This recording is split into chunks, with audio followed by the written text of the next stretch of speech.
Wilson, thrown to the end zone. What a night both Sparks make it 4. Shakes through a couple of tacklers, still on his feet. Hawkins to the end zone. Unbelievable. This is Chasing the Natty, a college fantasy football podcast.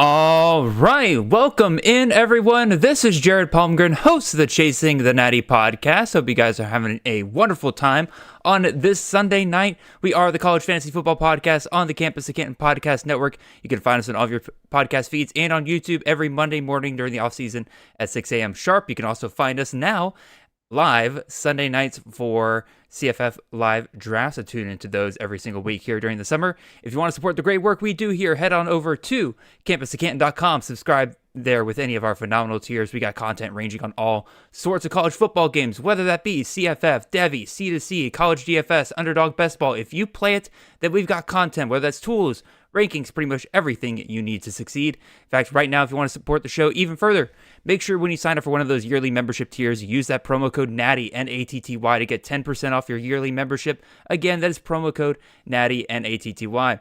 If you can't do that, totally fine. Just show us some love by leaving a like, comment, talk a lot in the chat tonight. Love chatting with you guys here. And make sure you're subscribed. That way you don't miss any future shows or future live streams here. If you're on the podcast side of things, just make sure you leave a 5-star review over there and make sure you are going to follow the show. Not only does that show us support, but also shows the entire game of college fantasy football a ton of support by doing that. If you got any further questions or just want to get in touch for whatever reason, you can find me in the show on Twitter. I'm at CFF_Jared. The show is at Chasing the Natty, and the handsome fellow joining me tonight on our first CFF Mock Draft Live-Stream of 2026 is the dashing legend himself, Mr. Eric Froton. Eric, welcome on, man. How you doing? I'm doing well, Jared. Thank you very much for inviting me over here. Obviously very excited to join Chasing the Natty as always. I feel like the season hasn't really started until we go through this exercise, so I'm excited to be here with the rest of the chat. Of course, I see in the league we have a host of CFF luminaries, well-known CFF aficionados. Very excited to get in here and chop it up, talk about some of the players, and interact with the chat. Absolutely. Again, this is easily some of my favorite content I do every single year. For those of you who might be joining us for the first time this year, or maybe maybe it's just forgotten since last year, what exactly we do here, basically, it says, Jared, the borders are all off. What do you mean the borders are all off? Oh, they're fine, Chris. You're being mean. Anyway, basically what we do here, we're live every Sunday night during the summer, and I bring on different guests every single week, and we do something simple. We draft 30 rounds for CFF. We talk about the draft. We talk about the questions you guys leave in the chat, and we got a very lively chat tonight. I'm loving what I'm seeing here tonight, and yeah, this is y'all's opportunity to get in touch with CFF professionals, myself every single week, and then this week you got Froton. We got a ton of great guests lined up for the summer, so definitely look forward to all of those shows tonight, or shows this summer, excuse me. But tonight, again, I got Eric. He's on. He's awesome. Glad I could finally get him on CTN this year. And Eric, tonight, normally I would start these live streams with a standard CFF default Fantrax draft of, 4-point passing touchdowns, half-point PPR, stuff like that, right? But in honor of you, good sir, and your crusade to change the world of college fantasy to be 6-point passing touchdowns everywhere, we are going to do a 6-point passing touchdown draft here tonight. And I do kind of want to talk about that a little bit. You're very big on that format, obviously. I'm sure for the people who haven't heard from you before, you can explain why you feel that way. But also, too, we should talk about what quarterbacks that affects. Like, how does that change your rankings, like league to league? So the floor is yours now, Eric. Sure. Well, when it comes to touchdowns, I believe in equality, as has been stated, I think, time immemorial around various platforms. And what I had looked at previously, I thought with this league, when I looked at the scoring settings, Jared, that it was a 4-point passing touchdown league. It was. It is now a 6-point passing touchdown in your honor. Good. I am very proud to see that you have changed that. The reason why is because I just feel like, all right, if you're going to go with a 4-point passing touchdown league, then you have to go at least half point per reception, right? If you're going 4-point passing touchdowns and PPR, which is what a lot of the formats are, I just feel like you are nerfing the QB position to an extent to where the most important position in all of sports is just homogenous, and you can kind of get you can play the back end QB, go with the first 10 rounds skill position players and not even bat an eyelash with that sort of scenario. This is a best ball, of course, where your roster is unchangeable. Mm-hmm. So you do have to have a little bit of projection. Make sure that you get as much, you're checking the schedule, you have all your buys covered. Take a look and see we have weak and strong, matchups and things of that nature. So there's no real way to be maneuverable with any of the positions of the best ball, but in the just standard leagues where you have the ability to rotate through positions, if you're going to have QB with 4-point passing touchdowns, it kind of makes me think that you don't have to worry about the position. You get one guy, you rotate through the second one, especially in a 12-team league where you have 138 teams now to rotate through. It really makes the streaming QB2 a real option to where you get one good solid QB and you kind of play around with it. I feel like it devalues the position, and I want to make sure that QB, both of them, are having as much impact as possible, because in the real game of football, that's who has the most impact. So that is my position. I prefer to have 6-point passing touchdowns over 4, because in PPR formats, I just don't think it's fair to have a guy catch 3 passes for 10 yards and get a Rondale sort of a usage pattern and get the same amount as a passing touchdown. And we're on the clock. We are not. I actually paused the draft because I do want to talk about this a little bit more before we get fully into it. So, Matthew, I know you got the 101 pick. Don't worry. We'll get to you, buddy.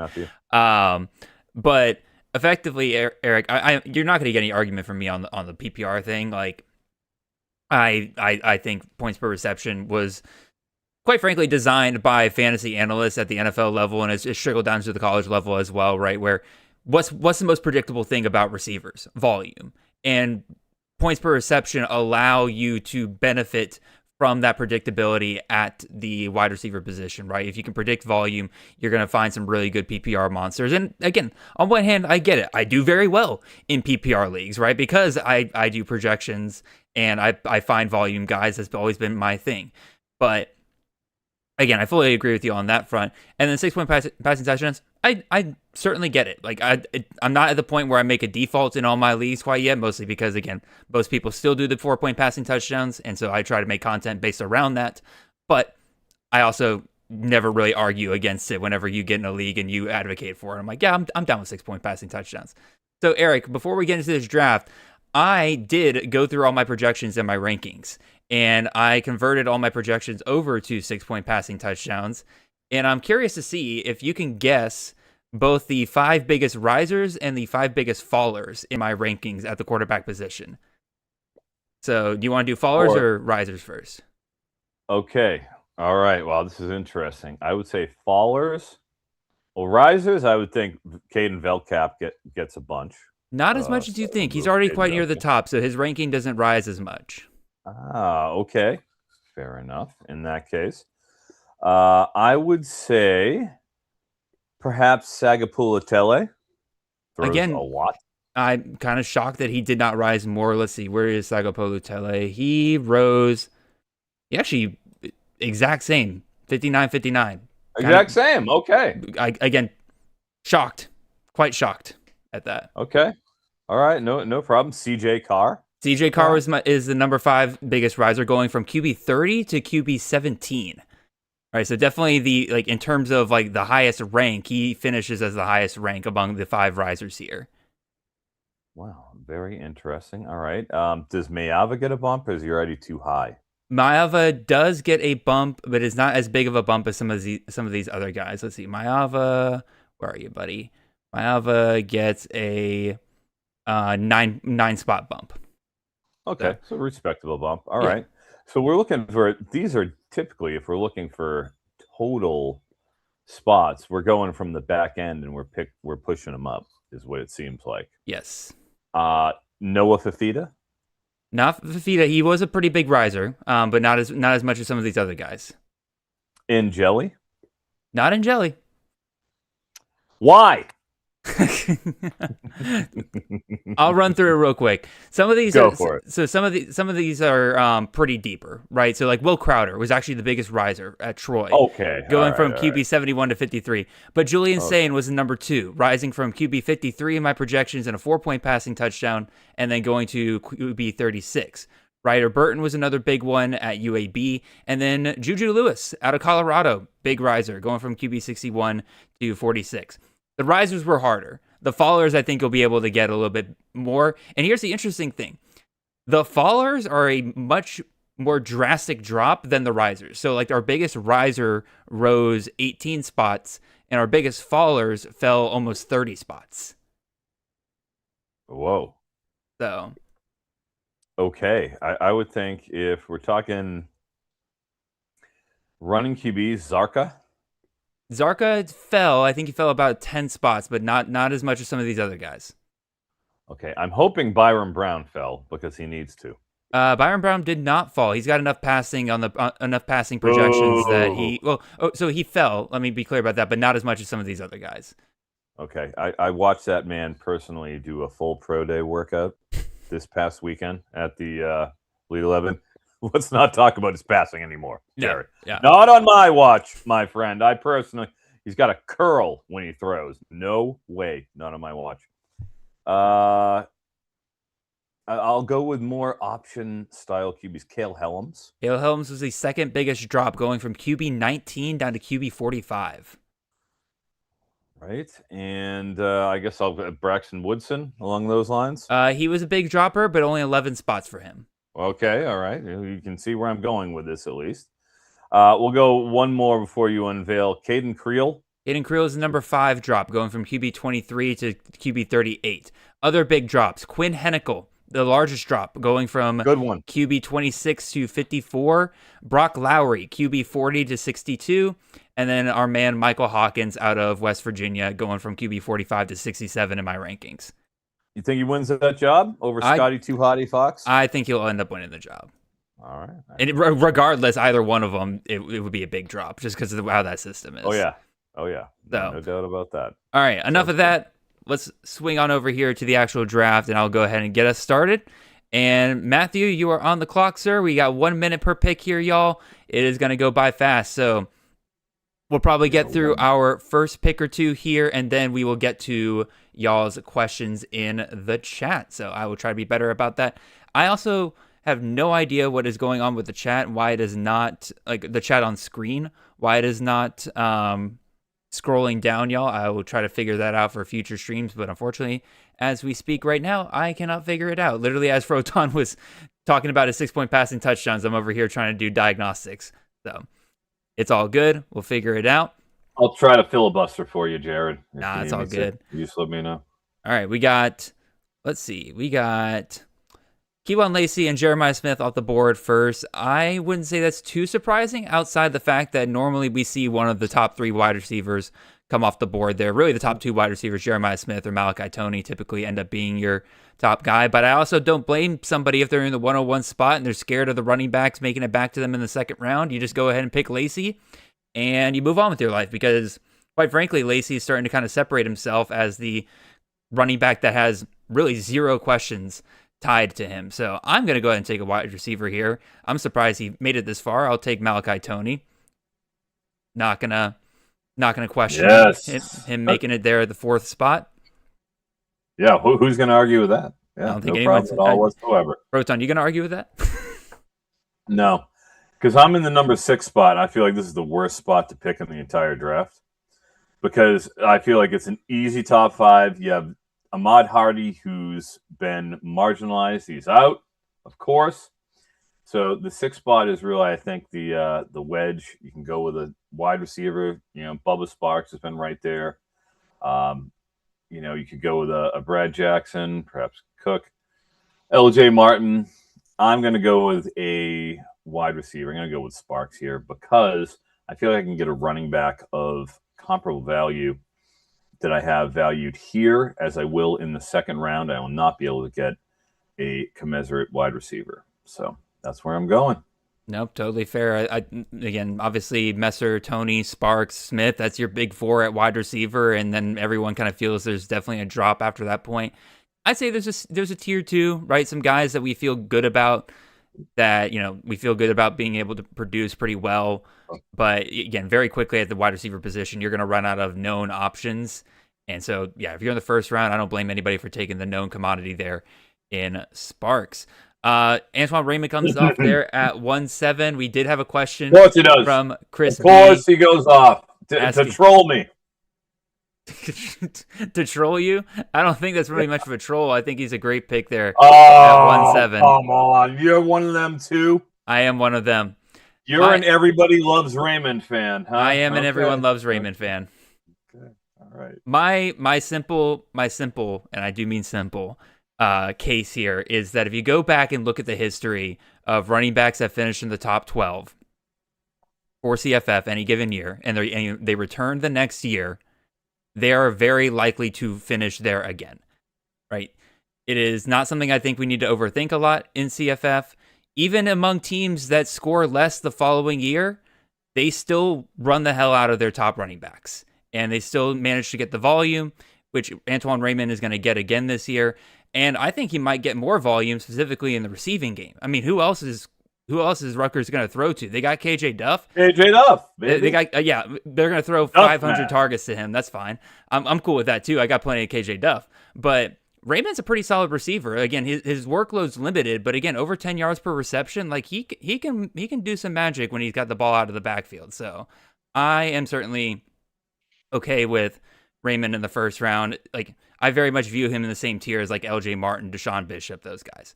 Wow, running backs flying off the board here on the turn. Ahmad Hardy goes at 2-4. I probably would have taken him if he got there at 2-7, Carp. So I like that. I am avoiding Hardy at this point. I am no medical expert by any stretch of the imagination, but based on the research that I was able to do, in order for Hardy to be back before the season and at full strength, he needs literally everything to go right, even in the best case scenario of the bullet just hits tissue, not even any major muscle or anything. The best case scenario is that he's back like the week before the season starts. And the odds on that still aren't super great. So if you're taking Hardy, you got to know you're probably going to be missing a couple weeks with him. And that's a unfortunate thing to deal with there, picking in the 2nd round. So you're on the clock here, Eric. I am on the clock. Will I go with my native of San Diego, Lucky Sutton, or running back from Duke, Nate Shepard? That's my current issue. I'm trying to figure it out. Being a good hometown boy, will take Lucky Sutton. Love the volume. Love, obviously being a San Diego State guy, but Sean Lewis, we've seen it for time immemorial, him just pounding running backs. When he picks one, he sticks with them, and they produce, as Lucky Sutton has. I like Nate Shepard, don't get me wrong, too. That was who it was between. I wanted one of those two at this spot. Satania going right before there kind of helped me out. Not because anything I have against Satania, it's just because I took Sparks and was hoping for a running back. So that's pretty happy with Sutton there in the 2nd round. And again, I feel like, Lucky Sutton, Antoine Raymond, 6 of one, half dozen the other. I would rather have Lucky Sutton in the Pac-12 as opposed to Rutgers.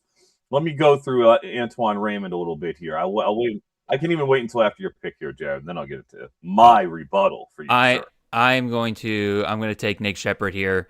Just both him and Sutton are in the same boat for me. They're just safe picks.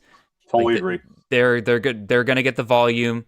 They are going to get plenty of opportunities to score. I think the big question with Shepard is if Duke doesn't get that quarterback situation figured out, how often is Shepard going to be around the goal line to be able to actually punch it in? And so definitely a bit of concern there. I think Sutton's got a better deal there, where I think that Sean Lewis offense is still going to be doing quite well. And I forget, are they Pac-12 or are they Mountain West? Pac-12, yeah. They're not Pac. I mean, regardless, they're like there's going to be soft defenses for them to chew on. Right. So. But yeah, I haven't taken a lot of Nate Shepard this year, but given the slew of running backs that have come off so far, I'm like, I'll take him here, and then probably get another running back on the way back here, depending on who's here. And no problem with Jakiri and Turner in between there too. I get it. Turner would have been the one after those two, but it was just personal preference. On to Antoine Raymond. Okay, Antoine, 244 carries last year. Rode hard and put away wet. I mean, okay, he's going to go over 18. He's going to get another 260 plus. Okay, 12 games. That is a load. Only averaged 5 yards per carry. Wasn't really a factor in the passing game as we talked at all. Only 24 targets over that time, 2 a game. It's not nothing, but it's not. It's not. Oh, it's not. Light. You see, it's not. Whatchamacallit? God, who's? It's not like Desmond Reed or anything like that, right? Like, it's light, dude. I mean, 18. Considering all the usage he only got 18 receptions. I mean, that's I want to see more. 1.3 yards per route, though. Like, he doesn't even run routes, so when he does, he catches it. Fine. 3.6 yards after contact. That's okay. It's not great. It's okay. 9 of his 13 rush TDs came in the first 5 games. Just 4 in his final 7 contests when he was the thick of Big Ten play. 41 carries for 240 yards and a touchdown against Maryland in Week 11. That's counted in that final 7 contests. So give me a break there. I mean, he's boom or bust. Start him against the poor parts of the schedule. All right, you got to send him after the good ones. So you're taking in the first round a guy who is a matchup-based running back, given the schedule's not nearly what it was last year, but still, it's volume-based. He's a volume-based guy. And when I'm watching him, he's taking gather steps when he cuts. He's barely 200 pounds, maybe. He's cutting everything up, bouncing it off tackle, bouncing it B-gap. He's not sticking anything up in the middle, like with the aggression that I want to see. It's mostly a zone scheme, right? He'll slide step a little bit. Even when he does, like, he's a very linear rusher. He gets outside of his frame. You see his arms flailing. He doesn't stay within his frame. It's not like he's cutting and his torso stays linear and his legs are moving. He's flopping all over the place. And then you get to Rutgers themselves. Okay, let's deal with the horrible defense that is the Rutgers Scarlet Knights. 131st in success rate allowed, 136th in marginal explosiveness, yards per successful play, and 20-yard plays allowed. Pitiful. Their run game, 127th in blown run block rate. This is a pitiful Rutgers team. I don't want a bell cow with 1-7, the 1-7 pick, the number 3 running back off the board for that pathetic defense where they're going to be in a chase script against anybody who's got a pulse. No way. He got caught lightning in a bottle with 262 touches this past year. Show me again. He did front-loaded production, back end against the really good Big Ten teams. He wilted. This is a mistake. Do not take him as your RB3. He's close to probably RB 15 to 20 based on volume alone. He's not talented. I like talented running backs on teams that aren't going to get blown out. That's all. That is all. The rest. Again, I would argue them being from behind means more passing volume for him. They're not going to take him off the field. He's already. Why do you get 18? Why do you get 18? 1.5 a game or more passing because volume? He was doing just fine on the ground. That's where he got the volume before. Like, okay, I respect it. I respect where you're coming from here. I'm having a hard time with it. That's fine. Again, as a friend once told me, the less you take him, the more for me, and we'll find out who's right. More for you, and we'll find it. That's good, and that's what makes college fantasy football fun, because there's so many different ways, so many different elements of roster construction. You can do whatever you want. You can fade wherever you want. The 138 teams. I am going to take my man, Jet Thomas, UNLV. Ooh, I want to be at UNLV Memphis this year, week 1. I'm not sure if I'll be able to pull it off. It's a G5 game. I don't know. But that UNLV Memphis game, I'm excited about. Might make that my week 1 destination. We'll see. Joe Jackson. Do you know I'm going to see Joe Jackson in concert, guys?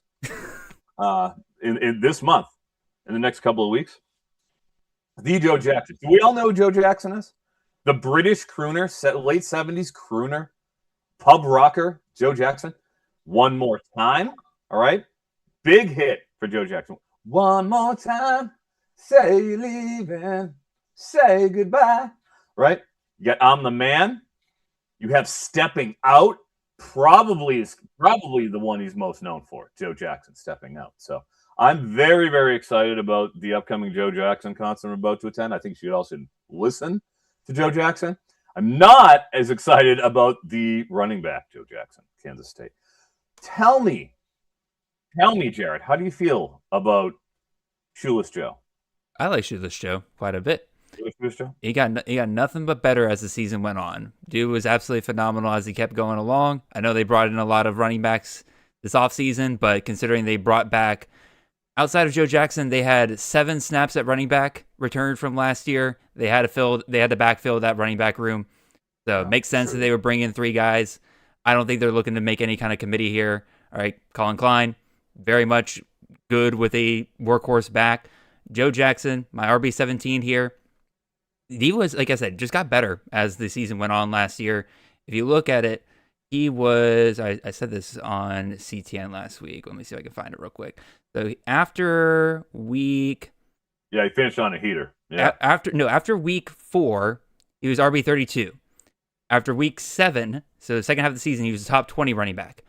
For the last 5 weeks of the season, he was top 10. For the CFF playoffs, he was a top 3 running back.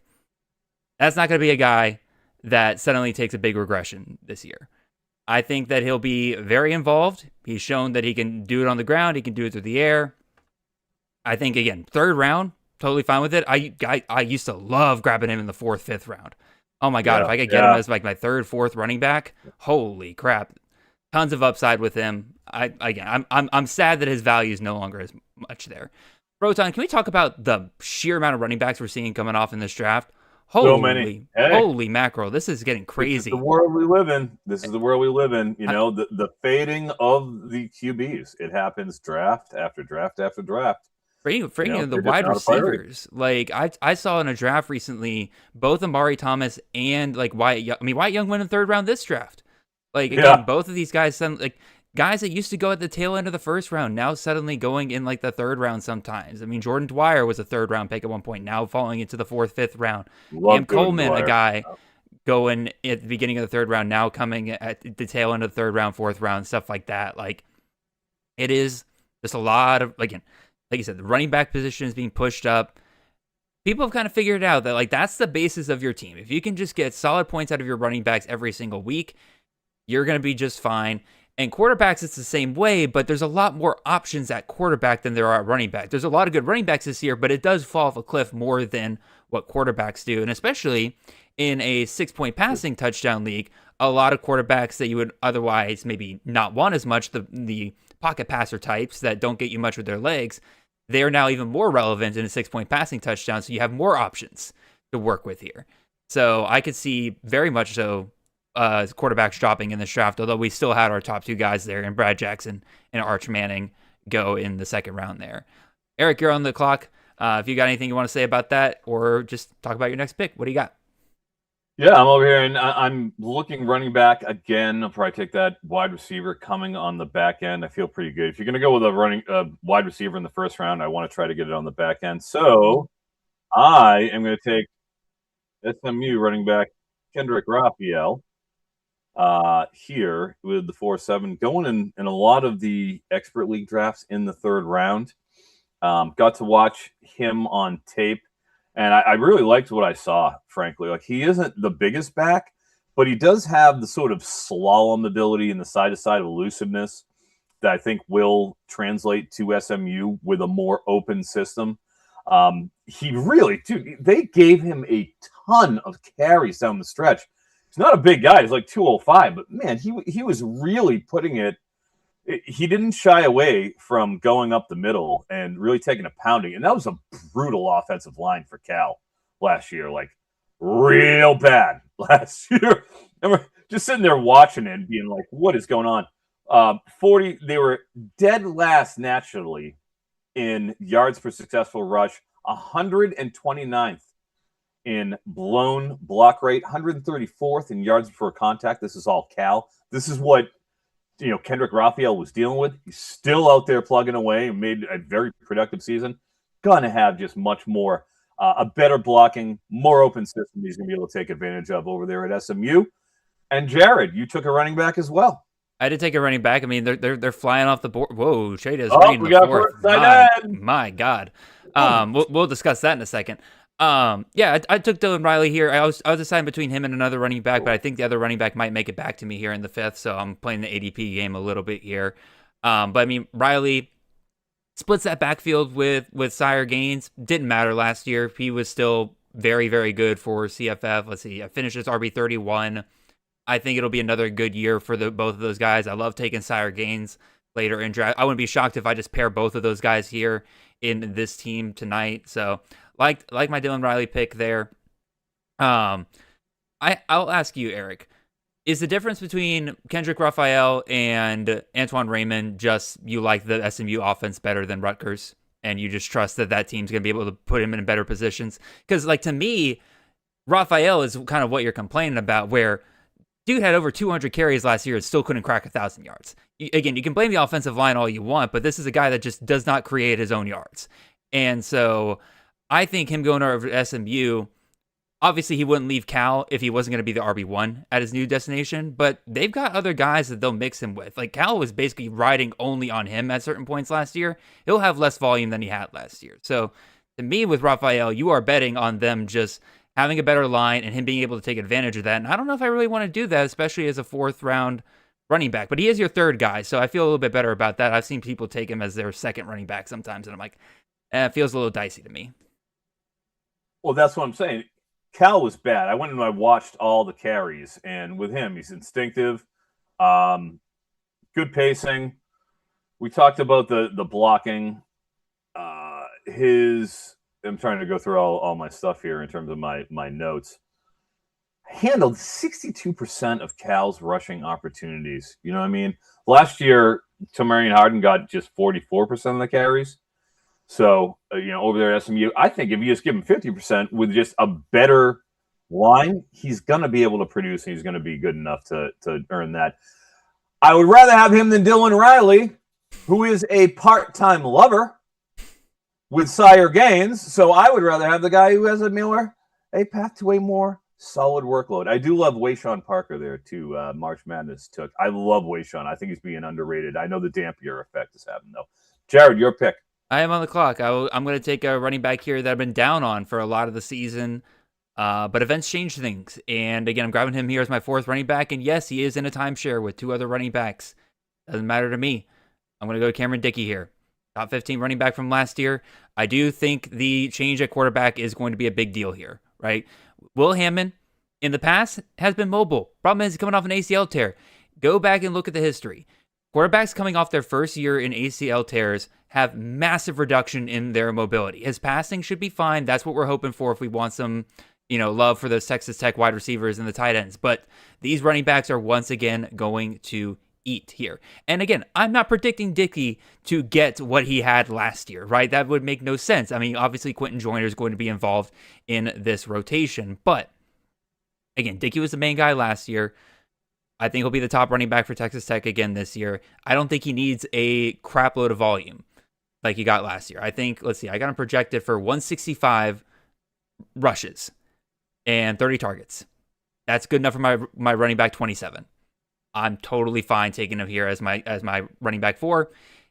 If it's too much of a timeshare, he'll still have his boom weeks, and it'll be fine for a best ball format like this. Same thing with Dylan Riley. Again, best ball format. Probably not going to be an every week thing with Dylan Riley, right? But he'll have, he's talented enough that he's going to have some real big boom weeks in that Mountain West schedule. Or no, it's Pac-12, dadgummit. I'm never going to get those two separated properly in my mind. So, all right, you took one of my guys that I've been so out on Putfeli Ashlock for so long now. Again, he's just so inefficient. He's got all the targets in the world, man, and it's great. But do you trust him to be the wide receiver one this year, Eric? Not in terms of targets, but in terms of production, which is the thing that matters for CFF. Well, he does have those boom weeks we talked about, and you want, with the boom week factor, we know that he's going to have some huge games. I do think you'll get more production out of Hawaii in general, where you can have a healthy Mike Alejado as opposed to somebody who didn't, wasn't running around on one leg for the entire season. He got hurt like in week 1 or 2, and it was just he never got healthy right up until the very last game in the bowl. He was injured, so I think you get more production. I'm just happy with, and we've talked about with the power 3 wide receiver theory before that I really champion. I'm happy to take him and then focus on Audric Harris later. Took it at Trey. I will take 2 different Hawaii wide receivers and just draw a fence around that wide receiver room and make sure that I'm going to get somebody to pop just about every single week because of the run and shoot type system and the prolific nature of it. And I can get Audric Harris down there in the late 20s if I so choose. So yeah, I don't mind the volatility because of that, because you can put a fence around the room later on and make it yours, and it's such a prolific offense. No, I agree. That is the strategy to do it with Ashlock. Is if you grab one Hawaii wide receiver, grab 1 or 2 later on, just to make sure you get the guy every single week. All right, you're about to be back on the. And cost matters too. It's for sure. Mid through the 5th. I've been seeing him go in a lot of cases strongly in the late 3rd to like 4th. So mid 5th, I'm just like cost of acquisition, got 3 running backs, and I went with it. By the way, fantastic pick by Steve there, 6'3" with Nick Marsh. Again, I'm a big Charlie Becker guy, but like Marsh at 6'3" when Becker's going 4'6", that's a phenomenal pick. All right, you're on the clock, Eric, but I do want to give people in the chat a chance. We've had some questions asked here, and for you, those of you who asked questions way back when, my apologies for not getting to these questions any sooner here. Again, talking to Froton's fun, and it tends to be that we just kind of keep going. So if you asked a question earlier and you think it's too far back in the chat for me to have seen it, please go ahead and repost it down below. I'll try to get some of these more recent ones here. We got a question, one about Jordan Gant. Okay, so yeah, Mr. Koki11. I'm sure I did not pronounce that correctly. He says, do you think Jordan Gant will get the same workload he was getting at the end of the year? Obviously, the hope is that it is, but I mean, Mitch does answer it pretty well underneath in that, Gant's a game script guy. He does not offer a lot in the receiving game. And so if Akron's winning a game or is competitive in that game, you're going to feel good about being able to get volume from him. They're going to ride him. They're going to try to slow those games down, and he'll get his. In terms of that, the then question becomes, how many games do you expect Akron to be competitive in? Very much not a lovable place to be in, considering how successful Akron's been over the last couple of years. I mean, there's been some good things under Joe Moorhead there, but if you want to know, again, I got Gant down at RB42, 195 carries, 30 targets. I think he can get there again this year, but in terms of like a high volume guy and getting much higher than that, I would bet against that probably. Froton, you got thoughts on Jordan Gant while I make my pick here? Yeah, I mean, it's Akron, so the lack of better alternatives is certainly not possible. It's his room. As we mentioned, the importance, and we had 2 good examples, which is Raphael and Raymond when it comes to volume being so key. Sorry. Being so pivotal when it comes to running back production. If you can project volume and if you know that that's coming, then you can, being able to build around certainty certainly helps. And that's all we're really asking for in our running back room, because we know it's not going to be, we're not going to get a lot of certainty in our wide receiver group. There's always a lot of volatility there. So the most certainty you can get in a running back room, the better you are. So totally get it. I understand the appeal of Gant. He's cost of acquisition hasn't been too bad. He hasn't gone yet, has he?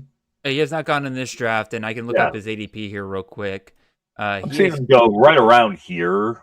RB 40 is where he's going. Let me see what that correlates to in terms of draft position. Yeah, usually about the 7th round. So we're getting roughly into about Jordan Gant territory. And if you've taken some, there he goes. If you've taken some risky running back picks ahead of him, I think he is a good pick in that regard, where he can kind of provide you a safe floor just because of volume. Problem is, again, there could be some weeks where he could have 15 carries for 50 yards and no touchdowns.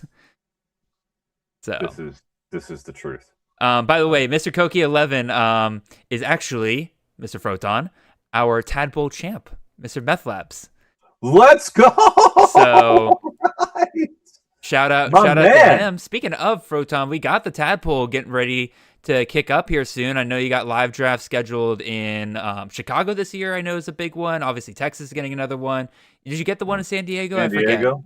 There you go. San Diego. Yep. I just have to get my lazy friends all to sign up. The ones that I've got in. Trying to spread the word down here too, so I can get everybody excited from the softball and the basketball teams. Like, come on, guys, we got something to talk about. So those two will be good. Boston could be tough. Not exactly a hotbed of college fantasy football. So we might have to combine that in Chicago, but we should. Austin's already full, and Deer Hill. I was right about to take him here in the 7th round. What are you taking my Deer Hill for? Brutal. Oh, I'm sorry. You do that. That's not. I'm tilting. Well, I'm gonna. What's going on, Jared? Before people start taking my guys, I'll go ahead and take Ashton Gray here. One of my favorite running backs this year. If this man pops off, I will be very proud of it, because I identified this so early on. Him following Josh Davis to East Carolina there. The fact that, again, he was a really good running back for North Texas last year. He just happened to be overshadowed by probably one of the best running back performances we've ever seen in college fantasy. And he's going to ECU to be his own man. He's like Rod of the Hut. He's not going to be in his father's shadow here. He is going to be his own man at East Carolina. And Josh Davis Jordan Davis, cannot stop talking about him this offseason. So, man, I'm excited to see what Gray can do at East Carolina there. It'll be a ton of fun. I completely agree. No problem with that assertion whatsoever. And ECU has such a great history and lineage of being successful and really prioritizing offense. And what do? Like you said, they go out and bring in Jordan Davis when they lose John David Baker. Mm-hmm. And keep it all rolling. So if there's a trajectory, a history of success in college fantasy, ECU's got it. So good pick. I'm going to take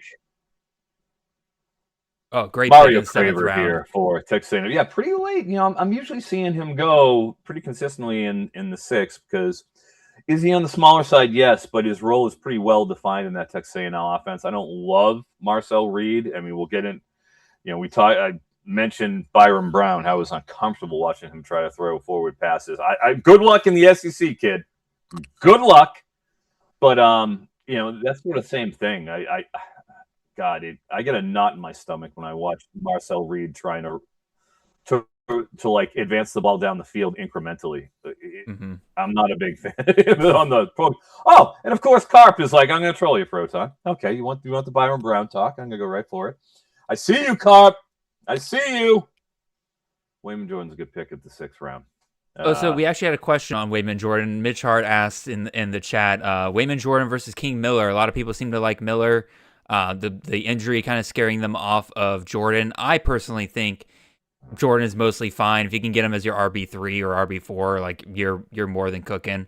I think the King Miller stuff, again, he was good last year in Jordan's absence, but again, they very clearly wanted to rely on Jordan last year. They'll want to do it again this year. It's just a question of health, and I think Jordan will be fine. It sounded more like a re-aggravation than like anything serious this spring, so I think that he'll be fine, ready to go, and again, a good pick there in the 6th round.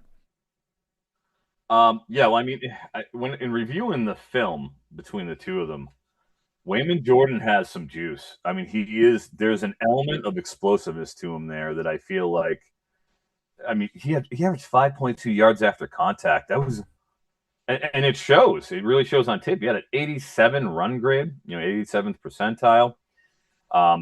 Guy had 100 fantasy points in 4.5 games. 550-pound squat. Pretty good, like 495 yards with 4 touchdowns in his first 4 starts.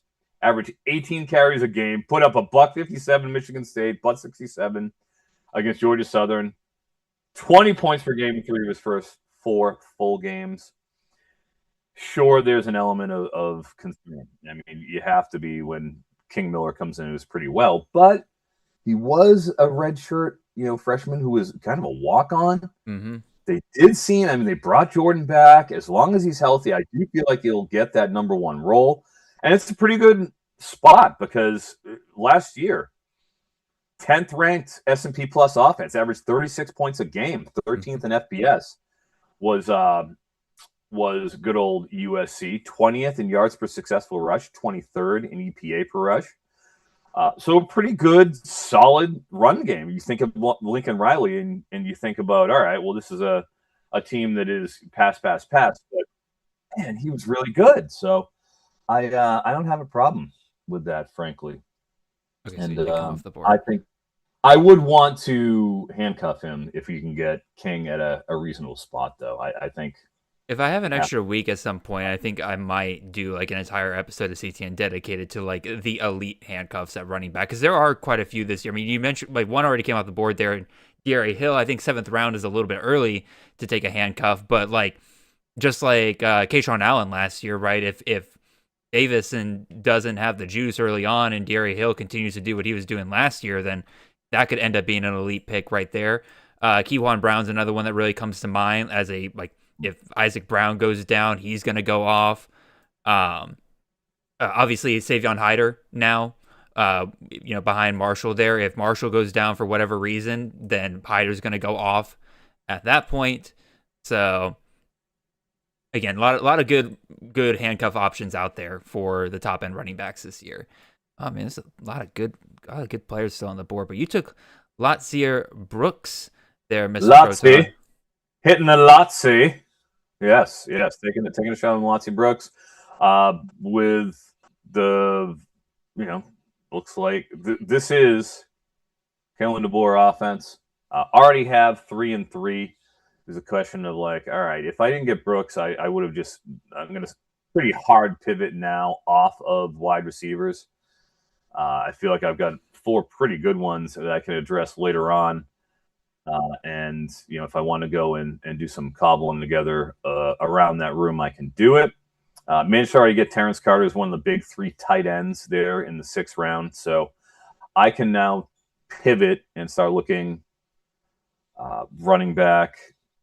When I feel like it, I can go to a quarterback. It's always a test to see how far I feel comfortable waiting on the quarterback position. I think you and you, me, March Madness, and then it looks like Kane at the end. So 4 of us have not taken a quarterback so far. Right, that's right. So we'll see if that changes here in this round. I saved off quarterback another round here because I wanted to grab the last of what I consider the big 5 at tight end this year. That's fair. Dylan Wade's a stud. I got no problem. Dylan Wade's my tight end 3. Again, like who the heck else is Alonzo Barnett going to throw to at UCF? Nobody we know at this point, and Wade got 50-something targets last year. He's probably lined up to even get even more this year. So, yeah, I'll take that. Again, to me, the big 5 are Carter, Green, Wade, Vanami, and Johnson. After that, you start getting into question marks and things like that. I agree. Look at Brooks, who just went.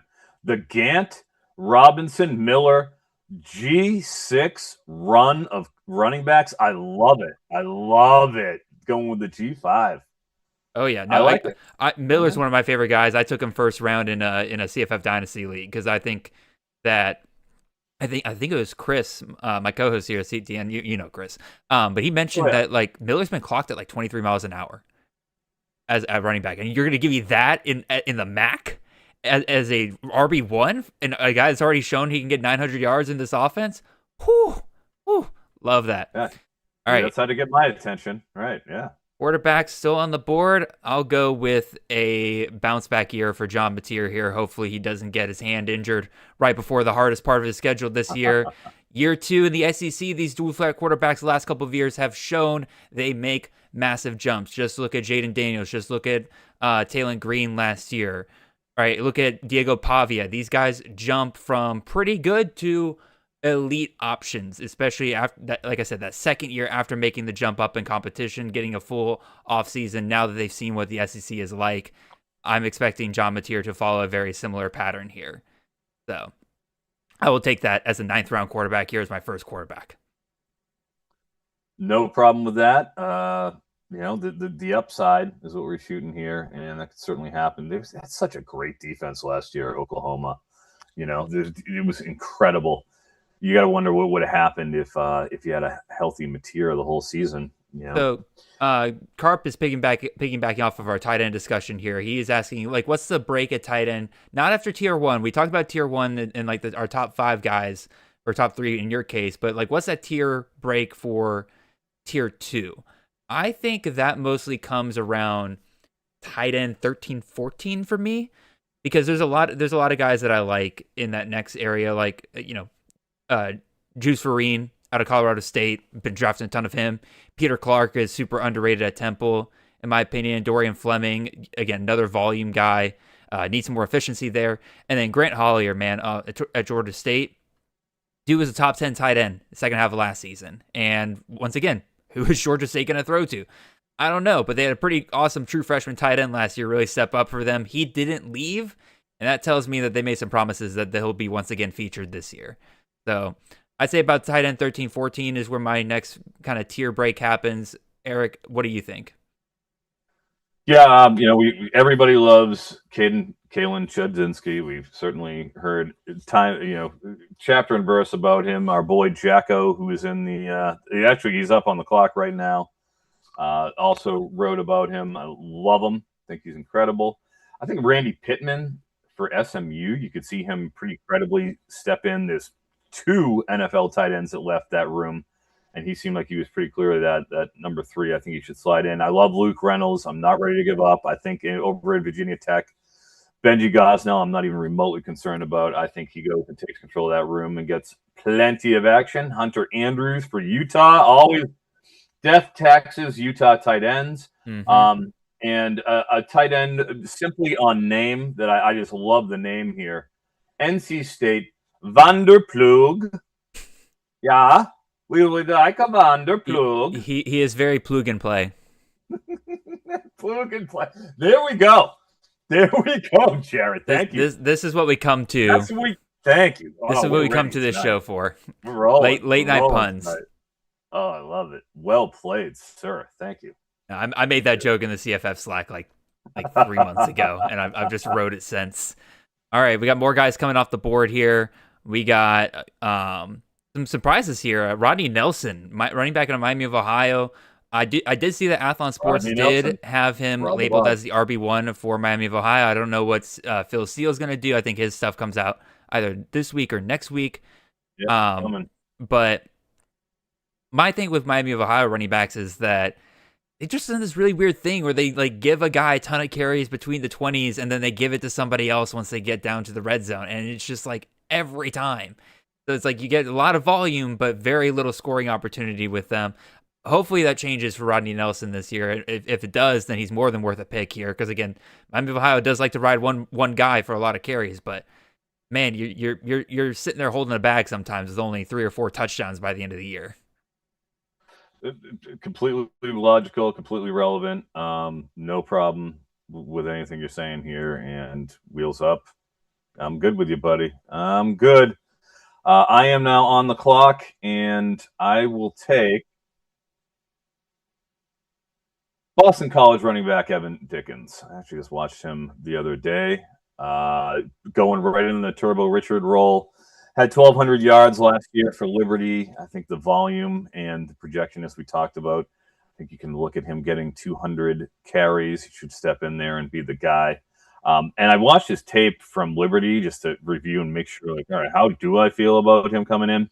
I feel good about where Dickens sits and what he's bringing on the table. So I am going to take him there at 10-7 as my RB4 after taking a pivot away from the running back room.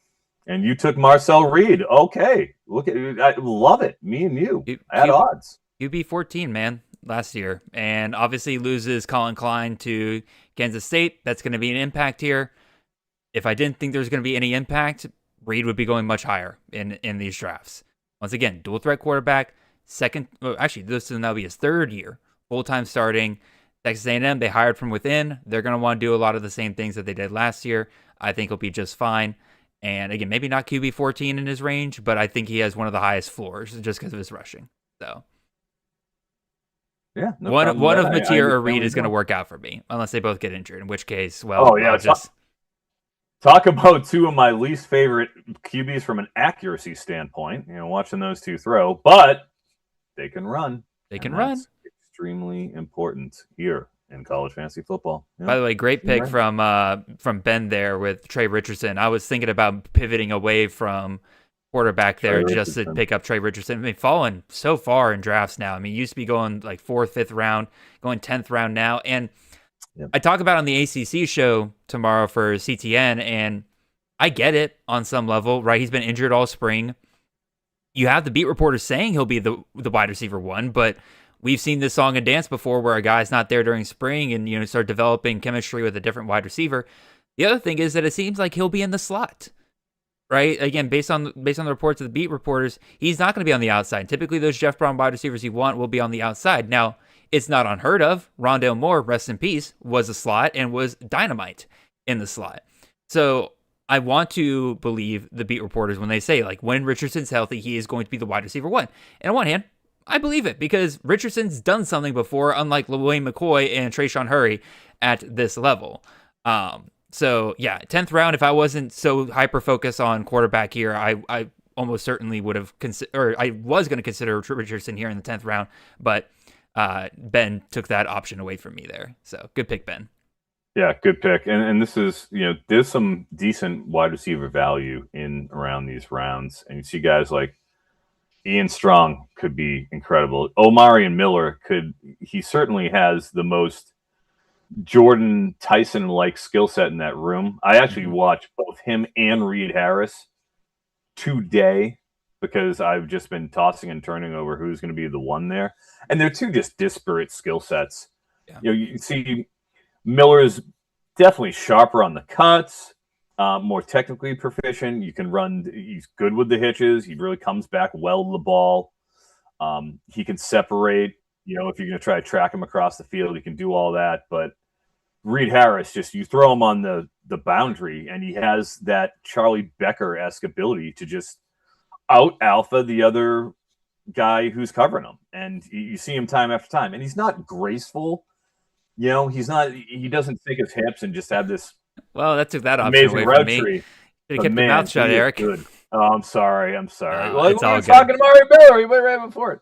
No, and real quick, that's my strategy in any of these drafts. If Reed goes first, I take Amari and Miller. If Miller goes first, I take Reed Harris. I think there's a world where both of them get like 85, 90 targets, and they're both great for CFF this year. I think there's a world where they both get funneled. God, I'd love to see it because they both the skill sets really complement each other. I think that you could take the Jordan Tyson workload, if you distribute between both of them, you get two pretty damn good wide receivers. I think you can see both of them meet. All right, I'm going to take my third quarterback here. Again, it's another runner. There it is. But, again, I'm just going to take the values here. This is my strategy. I got to type. But, again, I'm just going to take the values. These guys are falling further than they probably should at this point. Talk about 3 guys that are my top 15 quarterbacks, even in 6-point passing touchdown formats here. I'm going to go with it. That Jamal Roberts pick afterwards by Ben is also really good. Bold, Ben. Going to the Jamal Roberts pick. Our boy from Baylor, Ben, shot across the bow to the owner of Ahmad Hardy here, which is our boy Carp. That being said, I am on the clock, and as you said, I feel like there's some pretty good value here at the QB position. That's why I like to wait, and we both did until the 9th round. You're getting pretty respectable, bankable guys with the fact that I already have the aforementioned Pafeli Ashlock. I might as well go whole hog on the run and shoot and take Micah Alahado. Mentioned him a little bit before earlier. Expect him to be healthy. Talk about the running ability. I definitely want at least some element of that. if it isn't a Heisman contender like Dante Moore, who I know is just going to have a extremely high floor in the 6-point passing touchdown format, kind of frees me up to go after Alejado, somebody who I think the volume wise will be able to run more and will be more dynamic. And hey, dude, if you're going to take Ashlock, you might as well take all those points, gather them all up. It's best ball format, and try to just lean into what I've already established. Right, I think I'm going to be attacking wide receiver here pretty heavily over these next couple of rounds. This is just a range where there's just so many guys that I like. Oh, some good QBs here. Mensa was somebody I looked at. Jennings I looked at. Those traditional pro-style QBs that sling it around. Good value. Those guys are going to produce. Oh, yeah. Wingo, 11th round. Yeah, look at Debbie.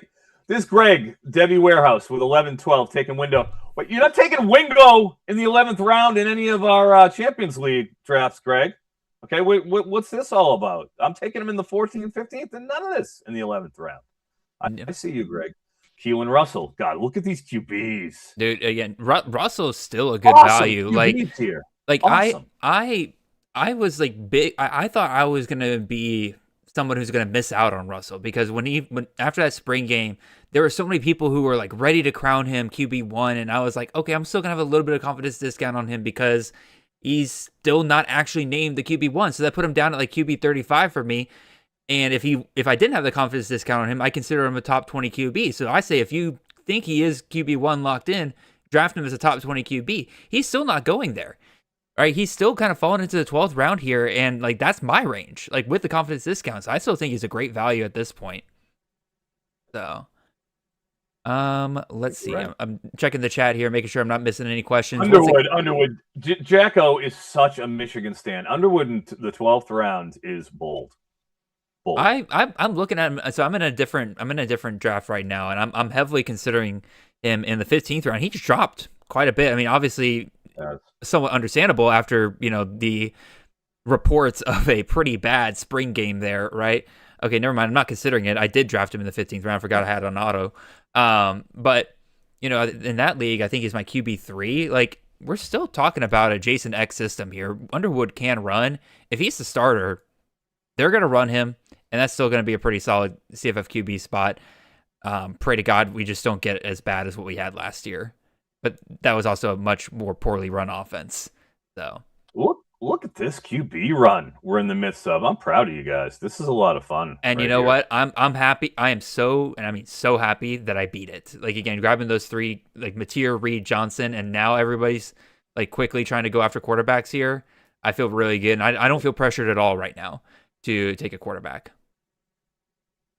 Yeah, you talk about it. There's this nice little pocket that you hit between the 9th and 12th where you can really, make some hay and get some value here in the QB position. Gotta love it. Good job here, guys. And this isn't just this draft. I've seen this trend in most of the drafts I've been in. It's a great time to target your QBs right there in the 9 to 12 range. Actually, you could even say 9 to like 14. Since there's a few more, especially in 6-point passing QBs where it's going to accentuate some of the other guys here. Because I pivoted away from running backs, I'm going to stick here and continue to try to stack that room after pivoting. Gideon Davidson, I think, is going to take that room in Clemson. Good reports out of spring. Yeah, Chris Johnson's there, but he's a flame out at SMU. And I don't think we've seen sort of Dabo have the loyalty to the outsiders in quite the same way. So I've made my bed by pivoting from running backs to the QBs and the pass catchers. So now I have to pivot a little bit here and address the running back room. Yeah, running backs, I was just looking at, it's been a while since I've taken a running back. It's been about 5 rounds, and I considered pivoting back to running back, but I'm looking at the list, and just we've hit not the cliff, but we definitely hit the teardrop at running back. And it's one of those things where I know a lot of these guys will make it late. And so normally I would like to make it to about round 15 with like 7 of my running backs already on my roster. But again, unfortunately, because of just how heavy RB was at the start of this draft, I think that I'm just not going to be able to do that as well here. I'm just going to have to take some of my favorite guys later on. Wide receiver, though, I definitely need to start taking it a bit more seriously. So I'm going to go one of my favorite guys this year, Jamaria Robinson out of Missouri State. You get that Mark Calla offense coming in over from UTEP.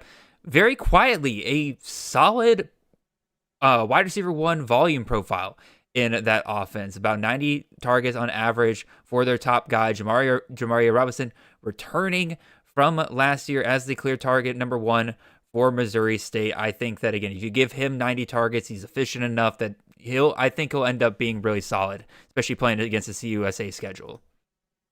Not having to spread the ball around as much as they have. So there goes JKS, Agapolatele. Just saw him throwing at the Elite 11. Man, he's a big kid. Oh, yeah. He's a big kid, Agapolatele. His arm is huge. Like, man, he was going through like the rolling. He's a lefty, so he's rolling right, and he's doing those throws going against his, against the body. I couldn't believe he's throwing 35 yards on a dot. Like, his arm is huge. That is all. Just want to talk about Agapolatele. You were on him more than anybody else I saw last year, so I don't blame you. Yeah, nice hit. We'll take it. Yeah, we're all doing our best. All right, Julian Sand coming off there. I think that's the proper value in a 6-point passing touchdown league here at this point. Like, good pick, good pair with like Messamaker, Wiegman. Like, Matthew Brooks is really taking advantage of that 6-point passing touchdown by grabbing both him and Messamaker. Like here, Mitch says, like the Wayne Knight pick here. So Froton, you're close to the UCLA program here. Beat reporters not keen on Wayne Knight. They had him listed behind Anthony Woods coming out of spring camp. I don't know how much you've really heard out of the UCLA spring camp or anything like that. Do you have a read on that running back situation there?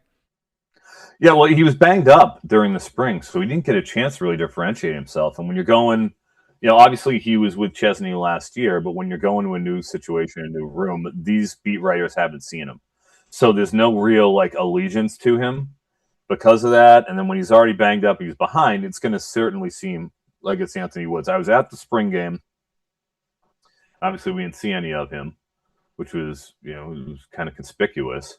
But first off, all the QBs that just went. I had all those guys in my queue. I had Sagapoltele saying Carr, Arnold. I'm like, I can wait one more round, and I like Gideon and everything, but damn, you guys rated me.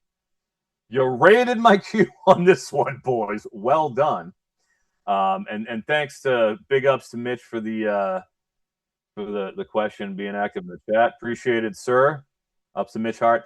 Mitch Hart might be the only guy in the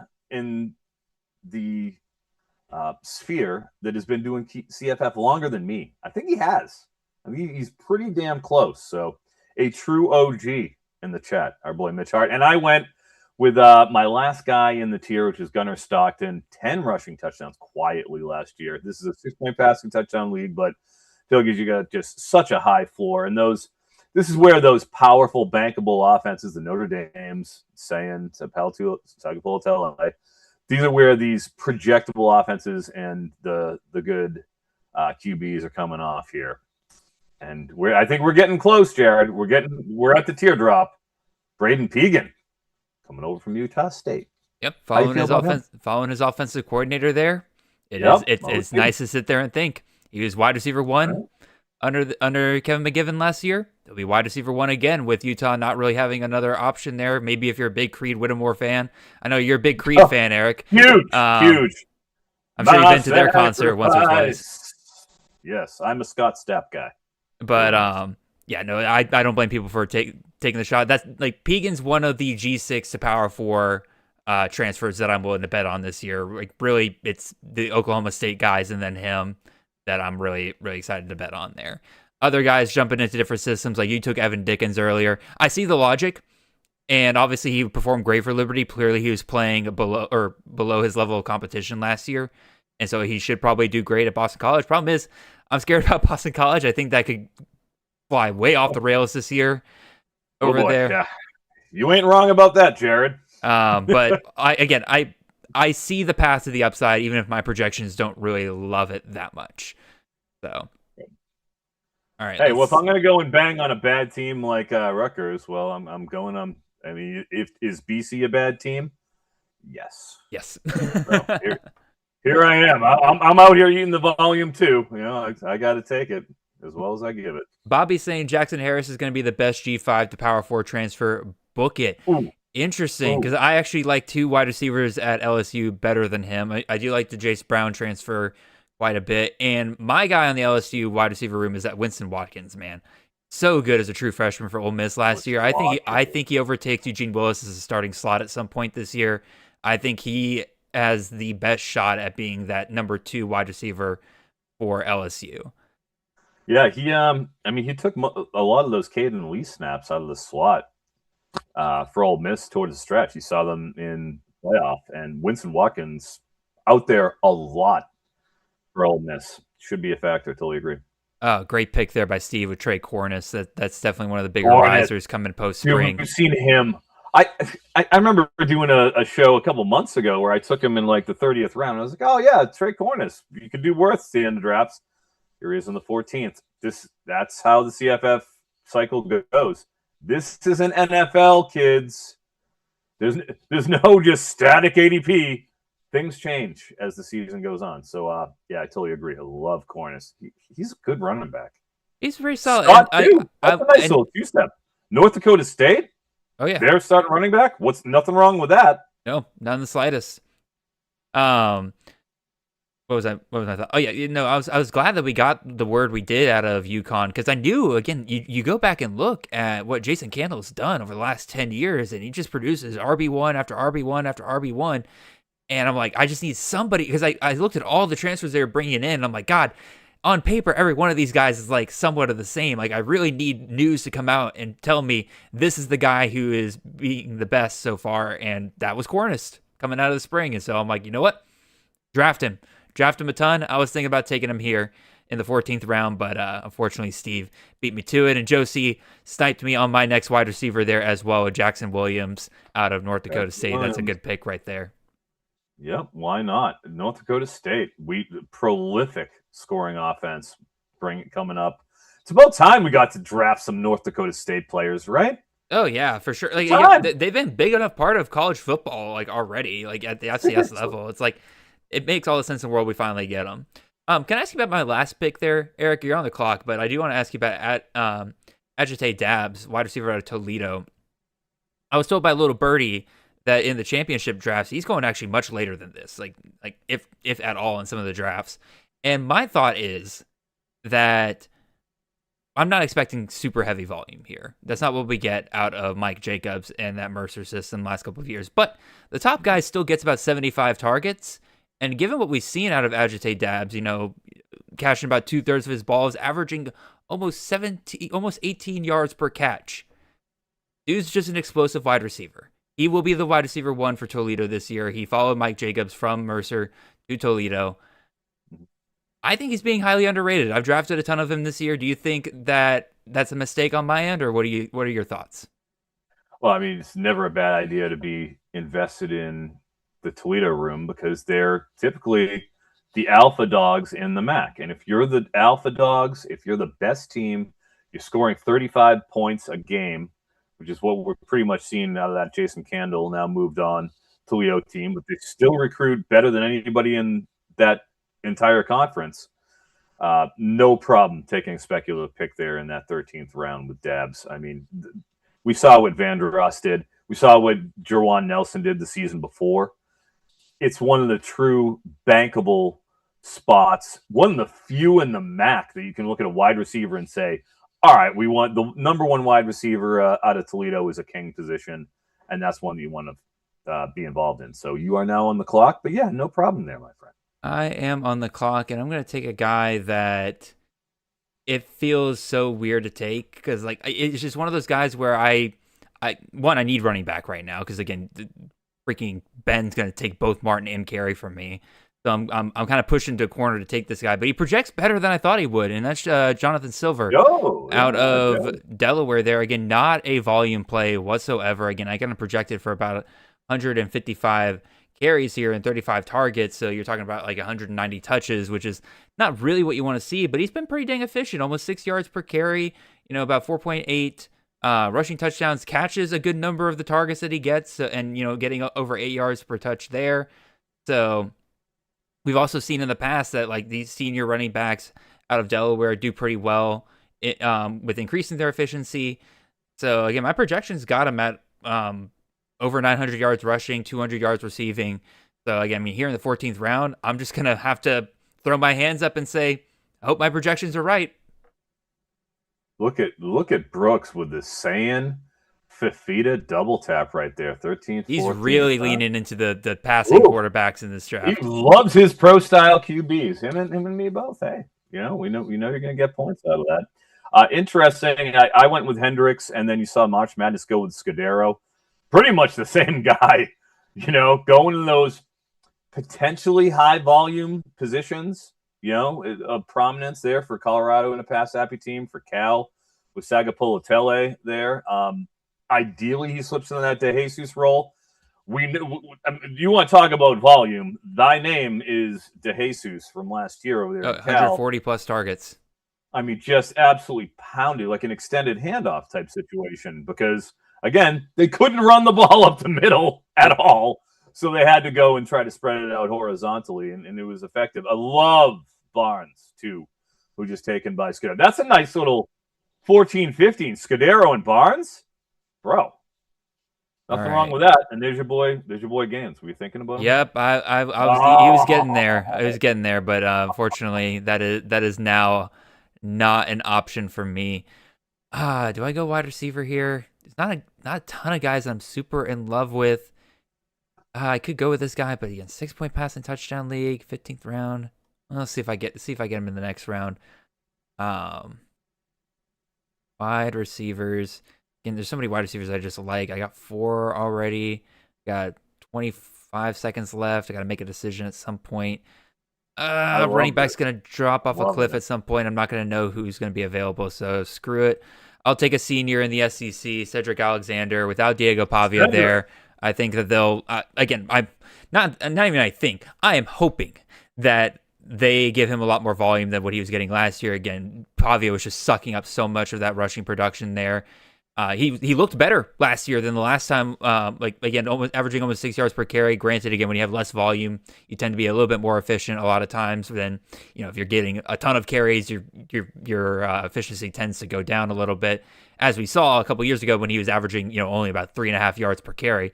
I'm just hoping that he's a better running back now, and he gets back to that volume. So if you get back to that earlier volume of like 160, 170 carries, and you're still averaging 5 to 6 yards per carry, I'm happy to take that here in the 15th round at running back and just give myself the room to just take 3 upside shots at running back in the second half of this draft and roll from there. All right.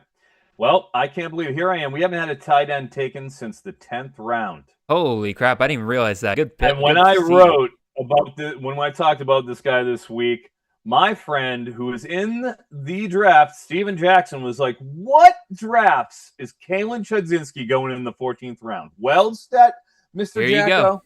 Here we are. You're in the draft, and he just went in the 15th, Jacko. That's what I'm talking about. Kalen Chudzinski, 15th round, but goes to show, like, you get those first few tight ends off the board, that top 6, 7. If you go and wait, Kalen Chudzinski in the 15th round. Maybe I shouldn't have taken Terrence Carter with the sort of value hanging on the board in the mid-teens here. I'm kind of feeling that way as well. I mean, again, I felt good about grabbing Wade.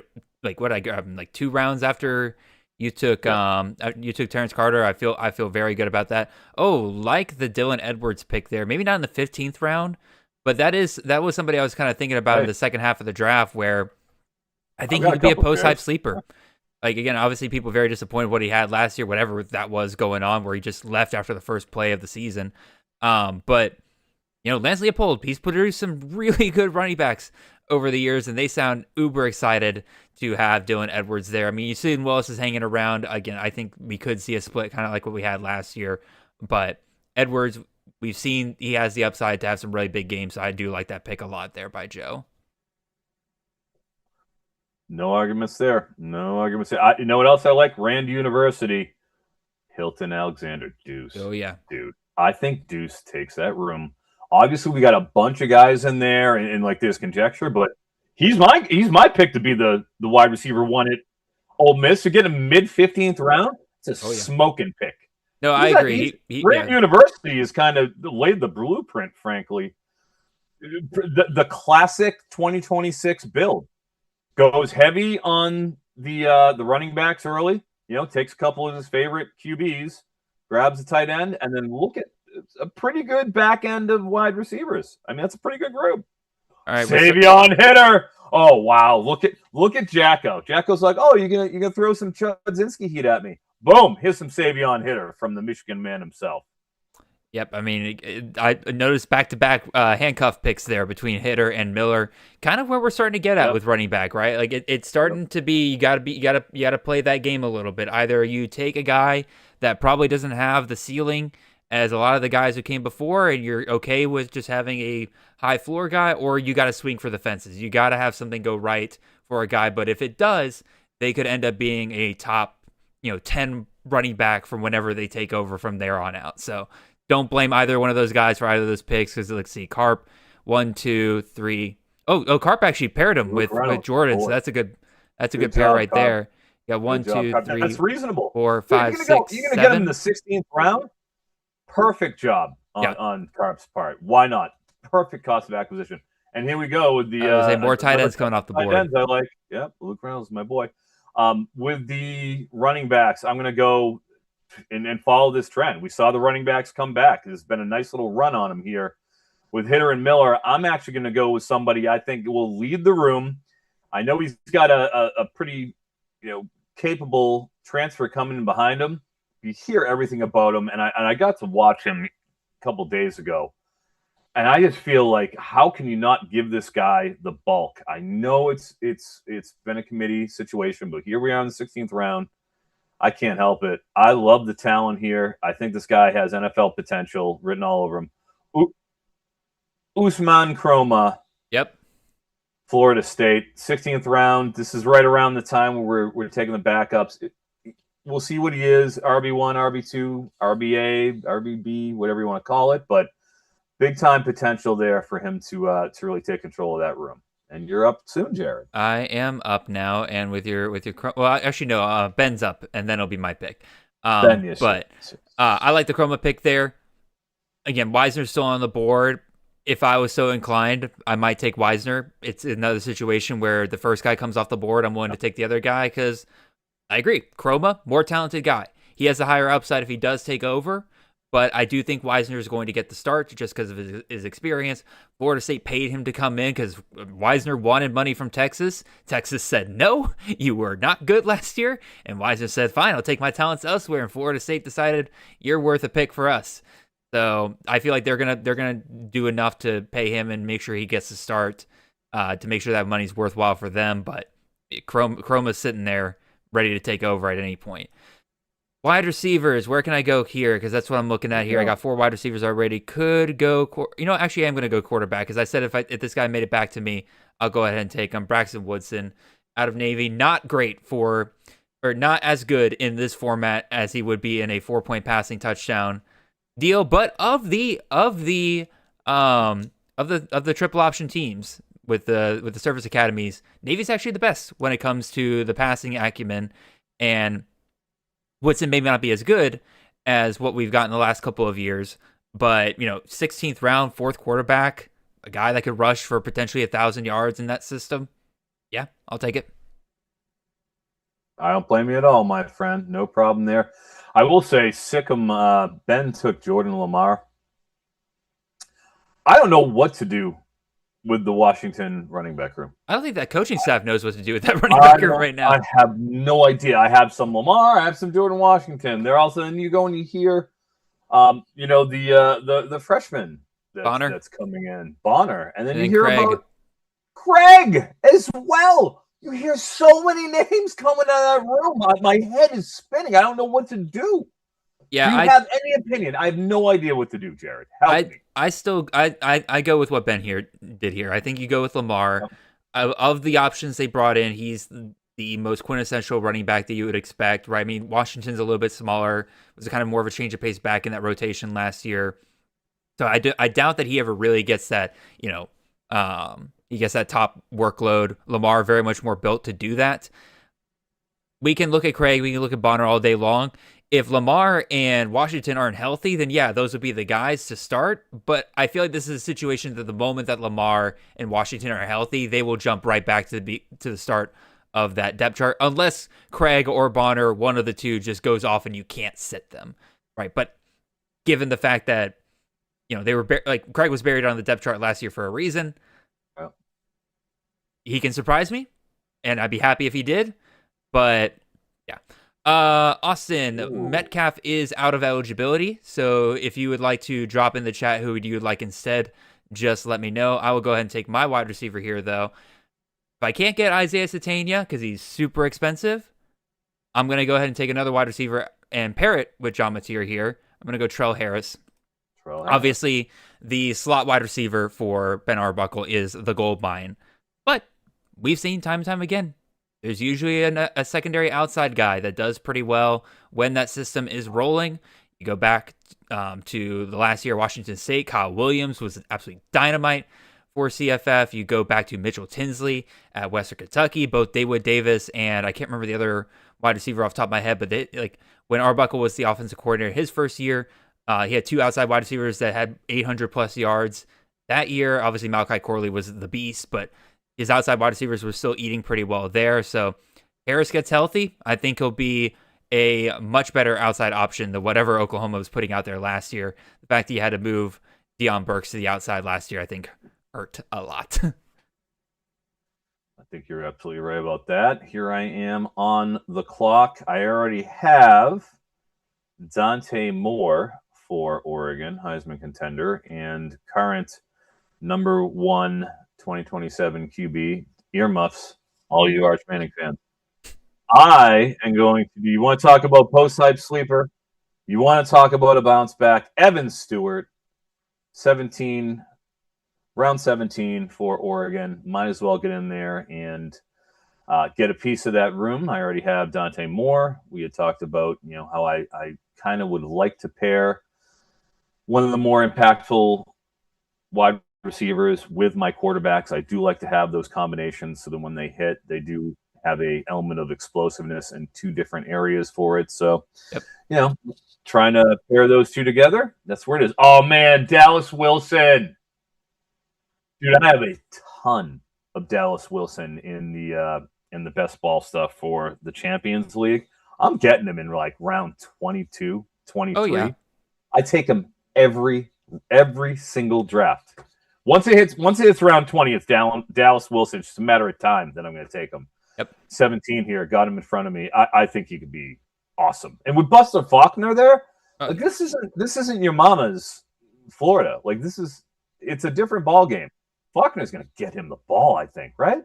I would think so. It's interesting because Faulkner has granted it's a limited sample size, and when you have Haynes King as your QB1, right, there's only so much you can do in the passing game. You're going to be running the ball. Yeah. You're going to be running the ball, right? Right. You have three good options. Florida, I think, has one of the best starting trios of wide receivers this year. Between Singleton, between Vernell Brown, and between Dallas Wilson. If Dallas Wilson is healthy and starts, that's a scary trio of wide receiver. Problem is, I'm not sure that we're going to be able to guess week to week which one's going to go off. Wilson has the talent. I think he'll be, when healthy, he is the best wide receiver in that room. And I think he has the highest upside among the three wide receivers for Florida. My rankings currently have Singleton as my wide receiver 1 in that room just because I know he's healthy. He's been in this system before. He's produced better in this system than he did at Auburn. God, he was terrible at Auburn last year, less than 10 yards per catch. Not a fit in the slot at all. Much better fit in this Faulkner system. So I would draft Eric Singleton before Dallas Wilson right now just because of the health, but I also don't blame you at all. Wilson's a massive talent. We just got to hope that the injuries have not taken away that talent. Yep. No, it's a close call. I agree. All good. And we officially have all three Texas Tech running backs officially off the board. That is true. Nice job, guys. We did it. Round 18. We did it. We got the whole backfield cornered. Everybody's got a piece here. That's great. Our first. Dude, look at the threesome. tight ends that came off on this turn here. Brahmer, Keith, Clark, Lyons, all of those are fantastic values. Dude, this 15 to 18 range for those tight ends that we've had in this past 2.5 rounds have been beautiful. I love Boy. Dude, Boy is a rugged He does dude. not leave that Minnesota backfield without getting an RB1 job somewhere. And he goes to Purdue, rugged. And the immediate buzz is, yeah, he's our workhorse. I don't know what that means at Purdue. I don't know if that means he's limited to only 8 touchdowns on the year because Purdue's just not going to be able to score enough. But, man, getting a potential workhorse back in the 18th round here, phenomenal pick. Absolutely testify. Love Boy. I see that. Makes me say it's time for Khalil Valentine. Caden Fegan, and I'll tell you right now, stinks. Well, he's moving to tight end, so we don't got to worry about him no more. Stinks. Get him out of here. Aiden Lawfrey last year, a joke. Like, that is Khalil Valentine. There's a reason why Caden. Now, I'm not happy he moved to tight end. As anybody who knows, any prop bettors know, Caden Fegan was very good to us last year. Very, very good to us, Caden Fegan. Willie Rodriguez, another great tight end in this 15 to 18. I mean, if the tight end run's going to keep going, another one. I was if the tight end run's going to keep going here, I got to grab my boy Hollier before somebody snipes me on him. Dude, loving this tight end. Look at how good these tight ends are from 15 to 18 here. Like, you could have just sat there and waited it out and gotten a primo room. Dude, there's another tight end I might again just because of the value and where he's been going. I might take him here in the 19th round, depending on if I think I can get value at running back and wide receiver afterwards. But, you know, great tight ends. People like Joe right now taking Boy out of my queue. That one hurt. And I'm coming around on Khalil Valentine. Again, my projections don't love him because the last couple of years, the running back room has been a mess over there at Illinois. It has been a mess. I'd love better passing, believe it or not, with Allmeyer. I'd love to include the Chase Brown year, but man, that feels like such an outlier at this point. It doesn't feel right to do so. But Khalil Valentine, I agree with you. Like I look at what Khalil Valentine did last year compared to the other running backs in that room, and he was the better one of the bunch. And so I think there's a decent shot. Not we're going to get Chase Brown. Chase Brown was nuts that year. No. But I think we can get 1,000-yard back out of Valentine there for sure. I think that's a great pick. 18th round, we'll take it. And, we're getting another one I like, Christian Clark over there at South Carolina. Again, speaking of the transfer and the Boy situation, does Christian Clark go into South Carolina if they're not like, hey, we're going to give you a gig here? You're going to be able to compete? The buzz is around Matthew Fuller right now. That's kind of the crazy thing because I had a similar thought where I'm like, Christian Clark doesn't leave Texas without going somewhere where he thinks he's going to be a big option. But again, the buzz has been around Matthew Fuller and him making a big jump this year. Now, I don't think you should be drafting either one super high right now. I think that the buzz is dubious at best for either one of them. But so I think 18th round is fine here if you're a believer in Clark. But I'm just saying that's what I've been hearing is that there's a bit more buzz going around Fuller right now.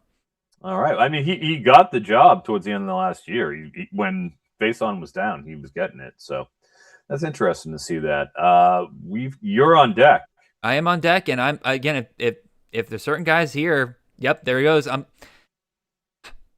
I'm curious your thoughts on this situation because you're a Devy guy, and there's a certain player in this room that is causing a lot of strife on a guy here in Garrett Oakley that was really good for CFF last year. And because I'm trying to see, I can't get my thing to load up. Yeah. Garrett Oakley was tight end 19 last year. Really solid production. Lincoln Kira is a big problem, though. He's going to cut into that. But my thought process is, if Oakley really thought that Kira was going to come in and just take all of his targets and everything, would he not have entered the transfer portal and just found somewhere else to play? Right, he showed enough that he can be a tight end one for any given team there, but he's sticking around. Obviously, Kira's a great talent. Former 5-star tight ends don't typically go to Kansas State. They're going to use them.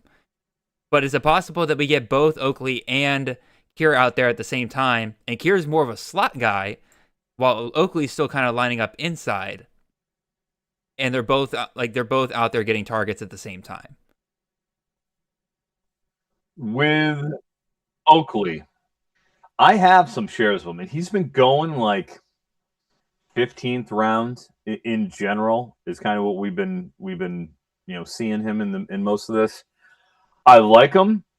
Having watched him, I feel like he's talented. I'm nervous about Cure coming up. What I don't like about Oakley is he puts balls on the ground. Mm-hmm. When you're talking about tight ends and dropping passes, that freaks me out. He dropped 6 passes last year. All right. Unforgivable. Out of 44 opportunities, he dropped 6 passes. That's a 14% drop rate. That's heavy. That concerns me. With a new coach coming in, there's no allegiance Colin Klein has to Oakley. You have a guy like Cure who is a freak athlete and a Debbie Darling coming in behind him. Does that workload get evened out? That is my question. He's the incumbent. There's nothing wrong with him here in the 19th round. I'll say that. But I do have an element of concern about it because of the regime change and the fact that if he goes and puts a couple on the ground, they're not going to keep him around. Now, I just went and took my boy Mel Brown from UConn, now Colorado State, following Jim Mora over to Colorado State. Mel Brown was awesome when he was healthy. Unfortunately, he wasn't particularly healthy last year, but he averaged 8 yards per carry. Season before that, he came on strong towards the end. He was clearly the number one guy. Yes, Darrell Robinson is there, but everything I'm hearing is pretty pro Mel Brown. Having watched both of them, he's been healthy. Darrell Brown has not been. I mean, Darrell Robinson, yeah. Yeah, sorry. Yeah. But I just think watching them, healthy or not, I like Mel Brown better. I think he's a better running back. I think he fits that system like a glove. Mm-hmm. Give me Mel Brown. Jim Mora succeeds everywhere he's been. Going to Colorado State from UConn, I can't believe he's even there. Dude, it's like every year there's at least one G5 or G6 program that makes a hire that I'm like, I could have sworn that guy was headed to the Power 4. Like, I could have sworn like Jim Mora was going to the Power 4, and there we go with Colorado State grabbing him. Like, what a great hire by them. A couple questions in the chat that I want to throw your way, Eric. Mitch asked earlier about the LSU backfield. So a couple of LSU backs, Durham's been taken now. Obviously, Harlan Berry is around here. I don't know if Dylan Jones has been taken or not, but he's the one getting the buzz now. How are you navigating that backfield? So, that's a great question, Mitch. I wish I could tell you. I wish I had something for you with that LSU backfield. Oh, my God. But Lane Kiffin, RB1s, man, if you get it right, it could be... I know, and somebody will probably get it. But I mean, he had a couple years ago where he rotated, a little bit. That could be the case. You bring in Dylan Jones, even though I would think he would be on the lower end of the talent pool, but he's there, and he's getting the buzz. And I loved Harlan Berry, but he's not particularly big. I thought he was really explosive. If I had the pick of him and Durham, I would prefer Harlan Berry over Durham, just because of the explosiveness. I feel like he's a home run hitter. They're all pretty good. Mm-hmm. I Godspeed. I don't know Jared, how are you handling it? I've been avoiding it for the most part. Yeah. It's one thing when it's a 50-50 shot. It's another thing when it's like 1 out of 3. Now, I'm not a particularly big fan of Barry, at least his chances to be the RB1. So I could narrow it down to a 50-50 shot between Jones and Kadam Durham, who I think could do pretty well in that RB1 role. But man, oh man, it's just very hard to navigate. A couple great picks I want to shout out here. Greg Gaines there in the 19th round. That's a guy I think people are sleeping on there at FIU. And then Skylar Locklear coming off here in the 20th round. Froton, did you know that Skylar Locklear was a top 10 quarterback in the second half of last year? Skylar Locklear was nasty down the. I didn't know it was top 10. I knew it was top 10, nice little run. And now he follows his offensive coordinator over there to Missouri State. Like, right. I'm in on that. Or head coach is it head coach or offensive coordinator? I can't remember. It might be both. Regardless, like I'm in on that. Again, round 20. What a great pick by Joe C there. I love it. I got a pick for you right here. Here's one that's coming up. Round 20. Wait until round 20. We all love freshmen. We all love the hype. All right, what do we got? You know what we got. All right, at this point, fair enough. Somebody's got to be that secondary outside guy. In the 20th round. You're going to tell me in a best ball, like, again, we don't have to worry about starting them every week. I don't have to deal with that. We know he's going to get. Devin McCune's going to keep him off the field? Oh, is Brandon Innes, boxy, square build, Brandon Innes going to keep him off the field? No way. They're going to be lighting teams on fire again. He's going to get plenty of run. We saw what they did with Jeremiah Smith to keep him pacified. Mm-hmm. They're going to want to keep Chris Henry happy. They're going to want to keep him in town. He is a stud. I had the opportunity to see him in person, I believe. Give me Chris Henry in the 20th round. Come on, it's best ball. I don't have to worry about starting him. He will have games he pops off. Probably have 5 or 6 games where he's 15 points plus. Wow. Fine. I've got to get Ben that one on Pendergrass there. He's somebody he's in my rankings on my spreadsheet. I keep forgetting to add him into my rankings on Fantrax. That's a great pick there by Ben. Pendergrass is being talked about as the RB1 for Baylor this year. Yes, he's going to share that backfield with Knighton and Turner a little bit, but we've seen under that staff that, if Pendergrass is your RB1, you're going to want to take shots on that. I want to take an RB here. Things are getting a little dicey, I would say, at the position, so I'll take a shot on a room that's been extremely good to us the last couple of years, especially last year with Evan Dickens down the stretch. But I'm going to take Kanye Udo here out of Liberty. He'll be in that B back role, getting a lot of carries up the middle there. I might be wrong. I might be right. It's a crapshoot guess at that position every year. It feels like they just kind of wait for a guy to kick off. But given what he did at Army at this level of competition a couple years ago, I feel pretty good about taking Udo here. Andrew Wood's hurting me there, taking Griffiths. Yeah. Did you get? Oh no. Hey. I could make you real mad here. Hey. I can make you real mad, Froton. I shouldn't even said anything. I was hoping Luke would make it back. That's a good pick. So you're in on Luke over Donaldson as well. 100%. Okay, yeah, that's where Luke. Yeah, that's where I've kind of been getting as well. Where I'm like, he's better. I watched them both. I would rather have Luke. He's just better. Oh, fuck you. Fucking Andrew. What are you? I'm sorry. I'm swearing here. I broke. You got me. Oh, I can't let that happen again. All right, lesson learned. All right, I'm gonna take another wide receiver here. I only got 5 so far. I got to start backfilling here, and I'm gonna take a guy that's rising up my rankings pretty quickly here. I failed you all not talking about him earlier. I like Javon Robinson going over to Utah State. I think he'll fill that slot role pretty nicely over there. But last year, the wide receiver 1 in this system was an outside guy in Braden Pegan. Well, Anthony Garcia got a lot of work there on the outside last year, averaging over 17 yards per carry, or 17 yards per catch. It's going to be his wide receiver room this year. Him and Javon Robinson, I think, are both great picks, but man, I think Garcia's got the upside. We've seen this before. These QBs transforming into wide receivers. They know the routes. They translate really well a lot of times. And so I'm betting on him to make a really big jump this year.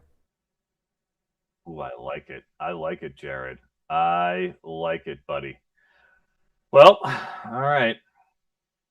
It's time to stop. Michael Hawkins goes right before it. Good. I gotta take my 4th pick right now. Oh, did you halt it? Oh, was I was about to go off? Hold on. It says Shaft is already running. Oh, there we go. Oh, whoops. So this is my 4th QB. I once I saw Hawkins go, I'm like, oh, okay, here we go. I think we get a bounce back season out of this. It's not even like it's a bounce back, but he started out great. Then he got dinged up a little bit. And he didn't quite finish the season the way I thought he would. But you're hearing great things out of camp. They're saying it's going to be a star-making season for Mason Heinschel. Pitt, give me the Cade Bell system. Give it to me. I am in. 21st round, I think that's as good a value as going to get in the 20th round for a quarterback who could end up as a top 25 signal caller. Give me Mason Heinschel. I love him in this range right now. Of Heinschel's first 5 starts, he was a QB 24 or better on the week. And granted, things fell apart afterwards, which is unfortunately starting to become a running theme with this Pitt offense where things kind of fall apart down the stretch. So hopefully that doesn't continue here in year 3. But again, like you said, 21st round, your 4th quarterback. Yeah, why not, dude? Why not? Especially in a 6-point passing touchdown league, you'll get a boost from that as well. Yep, get a nice little boost. Not bad. We're getting our 4th, 5th QBs now. That's what we're heading towards. Good pick with Josie there by Adrian. A lot of shout outs to Josie from me tonight. He's I don't know if he's using my rankings or not, but like he's picking a lot of guys that I like. He's pounding that G6. Yeah, Norton had a huge, that final game of his was massive. And as we know, like we're seeing where Del Rio Wilson's going. Oh yeah, he's in there right in the thick of those top QBs, like in that 9 to 12 pocket. I think he went like round 12 here. Mm-hmm. Well, he's got to throw to somebody, and Marshall's going to be out there gunning it. No problem with that. Who would you rather have than Norton in that room? No, right? Nobody. That's what I'd rather have. Exactly. All right. By the way, as we get into the last 10 rounds here, again, you guys in the chat have been absolutely awesome tonight. But again, feel free to continue to ask questions as we go along here. You see a pick that you like and you want us to talk about it a little bit more, please don't be afraid to put that in the chat. Helps us kind of drive the content of the show here. We can talk about guys that we like all day long here, but you guys are here. You guys are talking to us. We want to make sure that we are getting you the content that you guys want to hear. So let's see. Cameron Brown, that's another good one. That's another guy that jumped up in my rankings when it came to 6-point passing touchdowns, surprisingly.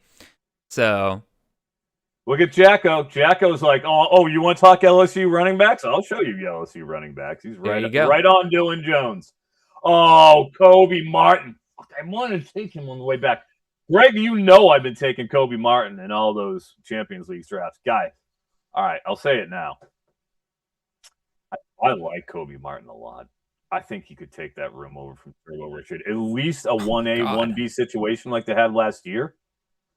I think Kobe Martin could do it. I like him. I think it's a 1A, 1B. Brutal double tap there, wide receiver. With Bowick and Rule. Bowick and McClure, that was brutal for me. They were right at the top of my queue. And question from Human Ziggy, he's asking for sleeper wide receivers. And honestly, I might. Oh no, Coco came off the board too. You guys are killing me in this 22nd round. My God. So Ziggy, I got a couple of wide receivers in my queue now that I think will end up being really solid sleeper wide receivers. So I will answer that as I get to them. But Froton, off the top of your head, you're on the clock right now. So if you got a sleeper wide receiver you want to pick, now's the time. Or you can just list off a couple of guys that you like grabbing in like the last 5 rounds of your draft. Yeah, I'm going to lay off a little bit more since I just took Chris Henry. So, like, I feel like, all right, I've got enough wide receivers. I got to save a couple for that back end where I want to be here. But I can't help it. Take one more QB. Nico Yamaleava. Again, you know I'm around that UCLA program. We go to a ton of those games.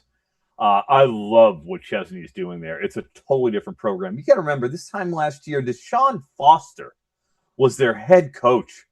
The guy couldn't even do a press conference. How are you going to be able to handle the Big Ten? Mm-hmm. Pitiful. Oh, I love Josh Dallas. That's an interesting one. Josh Dallas. Why not? Georgia Southern. Well, Georgia Southern, he's been in the slot in the past, but then I saw he's like 6 foot, like almost 200 pounds. Like he can move to the outside, which is typically where the more productive stuff has come from Georgia Southern the last couple of years. So I think he's a better pick than people might lay on there. I could go wide receiver here. Running back's getting real thin though, man. Like I got 2 more running back spots I got to fill, and boy, do I not feel great about the remaining options. You guys have been sniping a lot of good guys from me here so far. So yeah, I think I'll go ahead and take a guy in the SEC here. Post-type sleeper, Cedric Baxter. I'm not worried about Javonte Barnes whatsoever. I think Baxter will be a much better running back than him. And I'm not sure what Kentucky's going to do, but man, I think it starts and ends with Baxter. You bring him in, former blue chip running back there. Former almost 5-star, if I remember correctly. And yeah, he's not what he once was, but you know, you got Minchie. You got a lot of question marks at wide receiver, a lot of question marks in that passing game outside of really Willie Rodriguez. So I think that their identity is going to be, let's just run the ball and see where we go from there. And Baxter's going to be a big part of that. So I totally agree. He is the preferred running back I would like to have in Kentucky. And we know, look what they did last year. Sean McGowan comes out of New Mexico State, right? Mm-hmm. Got the load. I mean, I don't know if he had 1,000 yards, but he was the guy after, like, you know, say week 4 or 5, he got that heavy load. They're going to give it to somebody. Yep. And it certainly looks like Baxter would be my choice as well. So no problem there. KJ Edwards. Wow. KJ Edwards, freshman. That's a flag. Freshman. That's a flag pit right there. Oh. Over Ruben Owens. Are you going to take that, Froton? Owens is one of your guys. I do like Owens, sure. I mean, at cost, of course. At cost. Edwards got great. I mean, he's gotten some great pub, and hey, we've seen some of these high 5-star, 4-star freshmen come in and be a factor. We've seen Hitter go, we've seen Henry go, and now Edwards. So yeah, that's what's going down. That's what's Jamal happening. Rule, another freshman, literally just came Jamal off here. Rule also went. And Ben's asking, is Jamal Rule the main RB for Nebraska this year? I think that is a not 100% deal. I think we get a little bit out ahead of our skis in the CFF community a little bit there, but among the options they have there, he has the best odds, in my opinion, to take over as the RB1 at some point. I'm not a big fan of Mekhi Nelson or Isaiah Mosey, the other option they have there. It's either going to be a committee or it's going to be Rule breaks away. I think those are the two options that Nebraska has this year. I concur. And you are on the clock. I am on the clock, and I'm going to go take a wide receiver from a pretty underrated wide receiver system over there with Dowell Legaines. He did great work with wide receivers at South Carolina for a couple of years there, and then last year we had some good production out of their top wide receiver there. But they bring in a guy named Chris Lofton from the FCS, and they cannot shut up about this guy. They are very big on the fact that they are going to get him lots of opportunities. He's going to be their big target on the outside, and quite frankly, against my wide receiver 6, I'm going to take a shot on a guy like that. You tell like a team that has been very prolific passing in the past, and you tell me he's going to be my wide receiver 1. Yeah, I'll take that. Yep, no, I can't argue with that. Nice little pick. Jared is always doing his research, as we all know. Well done with Lofton. I'm here on deck waiting for Ben to make a selection. I think I have my player queued up and ready to go. Oh, Ziggy paired KJ Owens. So Owen. Oh, he had Owens earlier, and then he picked up Edwards as the handcuff. I see now. And he did the same thing with Peoples and Hanson too. So I had noticed that. No, that's fair. Which is good business. You know, Joseph Williams, great pick at cost compared to where Scudero's going. I got them right next to each other in my rankings. Sure. Again, I can't ignore the buzz that Scudero's been getting at this point, but at the same time, I think people underestimate Joseph Williams. Again, he was playing out of position last year. They tried to shoehorn him into the slot last year for whatever stupid reason when he was clearly better as an outside wide receiver. And so now he's going to be moving back outside with Scudero in the slot there. Typically, when we have seen a top wide receiver for this go-go offense from Brennan Marion here, it's been an outside wide receiver. So again, Joseph Williams there in the 23rd round compared to Scudero going where? Where did he go? It was like, where'd he goes? Forget. Oh wait, I see him now. 14th round. So almost a 10-round difference between the two. Yeah, I like the Joseph Williams pick there in the 23rd round a lot. Yep, and I would prefer Scudero as well, but 10 rounds? I've got Joseph Williams shares and have no problem with that at all whatsoever. I just made a selection. I took Braylon Russell, Arkansas. Rumors are he played around 250 last year, got injured. But he was the number one guy coming out of camp and held off Mike Washington, who got taken in the 5th round by the Raiders and ran like a ungodly 40 time. He's down to 220, 225 from what we're hearing. They say he's been the talk of camp when it comes to the running back position. I'm not really a big Sutton Smith guy anyways. DeRouzier, held him off last year at Memphis. Yeah, they're coming in, but this is the SEC now. And with Russell, healthy, playing, weights down, won the job last year coming in. And this is an Arkansas team that was number 1 nationally in rushing success rate, number 1 in yards per rush, 10th in yards per carry before contact. Like this is a run blocking type team. And obviously they come over from Memphis now, but that ethos certainly has been the same case over with Memphis and with Civil Field boys. So I will take a shot at Braylon Russell in the 23rd round. No, I don't blame you whatsoever. Again, I might personally, if I was closer to like an edge, I might double tap that room, grab Russell or Sutton Smith. One of them's going to be the RB1. And if one of them goes down, then you really you got a really nice RB1, a really good rushing system over the last couple of years. Depends on how well, obviously, Silverfield's system translate to the SEC. That's always a big question mark, right? But we're in the 23rd round. We got nothing but question marks at this point. Well, and we're starting to see, as you mentioned, with the running back rooms, Harlem Berry just goes for Jacko. We're seeing those rooms starting to get the premium rooms that have the potential to really pop. You're seeing those guys starting to really close the loop on those attractive backfields. That's why, as we discussed with March Madness, he went in with the Peoples. He saw that run coming. Said, I could be exposed here with Hanson. I could be a little exposed here with Owens. Let me go and tie that room up, and I can't blame him at all for it. Seems like everybody's doing the same thing right now with their rooms. It's interesting. Like, maybe it's a 6-point passing touchdown right now, but like, I really don't feel a need to take a quarterback, which is kind of crazy. I got 4 quarterbacks. I'll take 6 by the end of this. But like, I'm looking at the guys I have up next, and like, it feels like the top guy and like the guy 15 quarterbacks later are all relatively the same in my head. Like, I don't know if it's a 6-point passing touchdown here, but like, that's just kind of where I am, because I'm like, yeah, it's been like almost, what is it, the 16th round or in 24th round, so it's been 8 rounds since I've taken a real quarterback, not Anthony Garcia. Look at you. Well, I drafted Garcia as a wide receiver. I know he shows as a wide. Yeah, he shows as a QB. That's but all right. Like, again, like, I'm looking at the guys that are left, and part of it's like, I think I'm higher on some guys that I can probably just grab later. Like, I don't know. Are you in the same boat, Eric? I mean, you took Heinschel and Lava there, but it is a tradition of mine to make sure I take a QB in the 29th or 30th round of every breast ball, just to make sure it's good, because there's always 1 or 2 that you like. Oh, yeah. And I've got 5, but I won't be taking another one until the very, very final round. And it's always somebody that's good.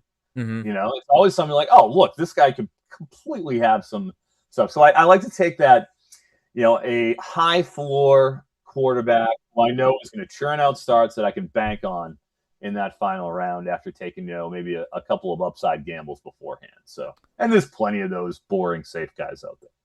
All right, you are on the clock, sir. What you got? I am on the clock.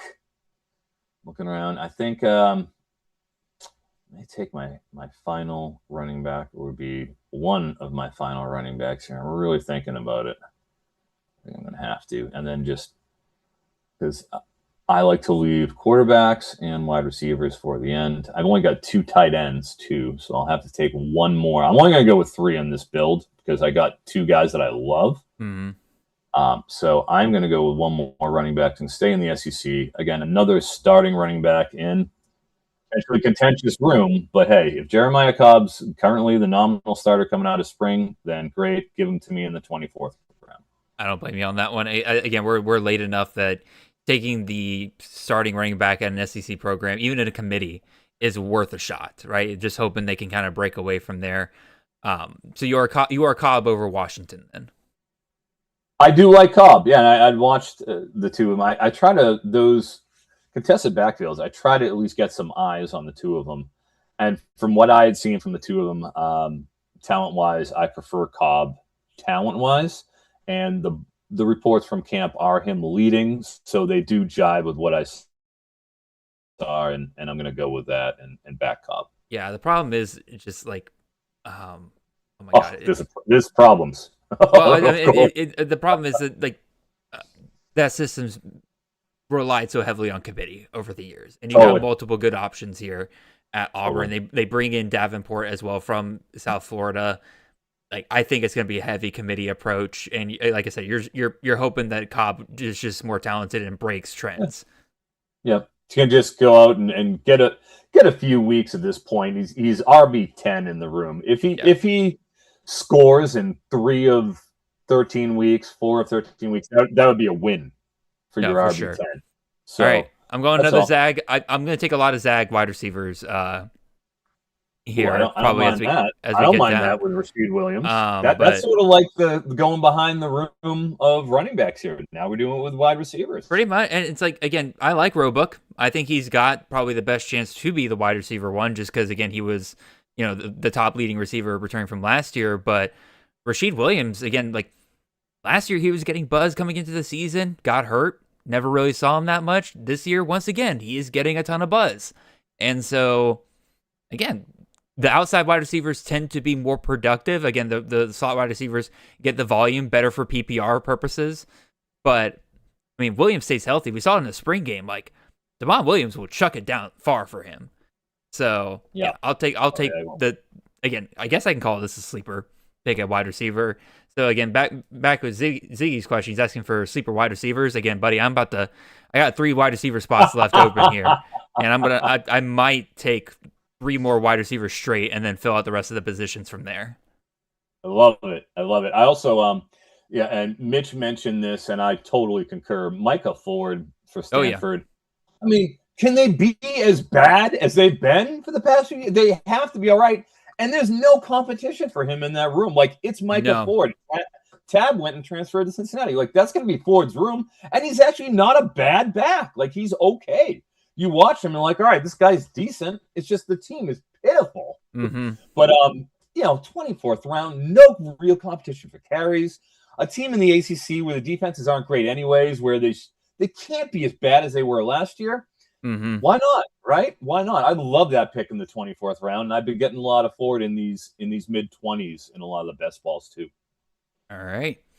I'm gonna pull up some stats for probably the next guy I'm gonna take here. Again, Hawkins too. Virginia Tech. Why not? We were discussing that earlier on the ACC episode today because he went pretty late in that one as well. And I think there's just a lot of people that don't realize that he's back. I think a lot of people just kind of assumed that he was done after last year, and he's still hanging out there. Now, granted, he's missed all the spring, so that's obviously a big concern as well. But at cost? At cost, yeah, why not? Again, with how going to be good, man. With how well James Franklin puts together solid run games, like take the top guy in that. All right, I'm going to take a guy that I don't think I've seen drafted hardly anywhere so far. We know with Jim Mora, there's a good chance for a top wide receiver. And I'm not impressed with Tommy Meyer. Not impressed whatsoever. I'm going to take one of the transfers we got here. And this guy flew under the radar. He flew so under the radar that Fantrax has not changed his team in the thing yet. But I have confirmed he is on the roster. Former Mississippi State wide receiver Jordan Mosley.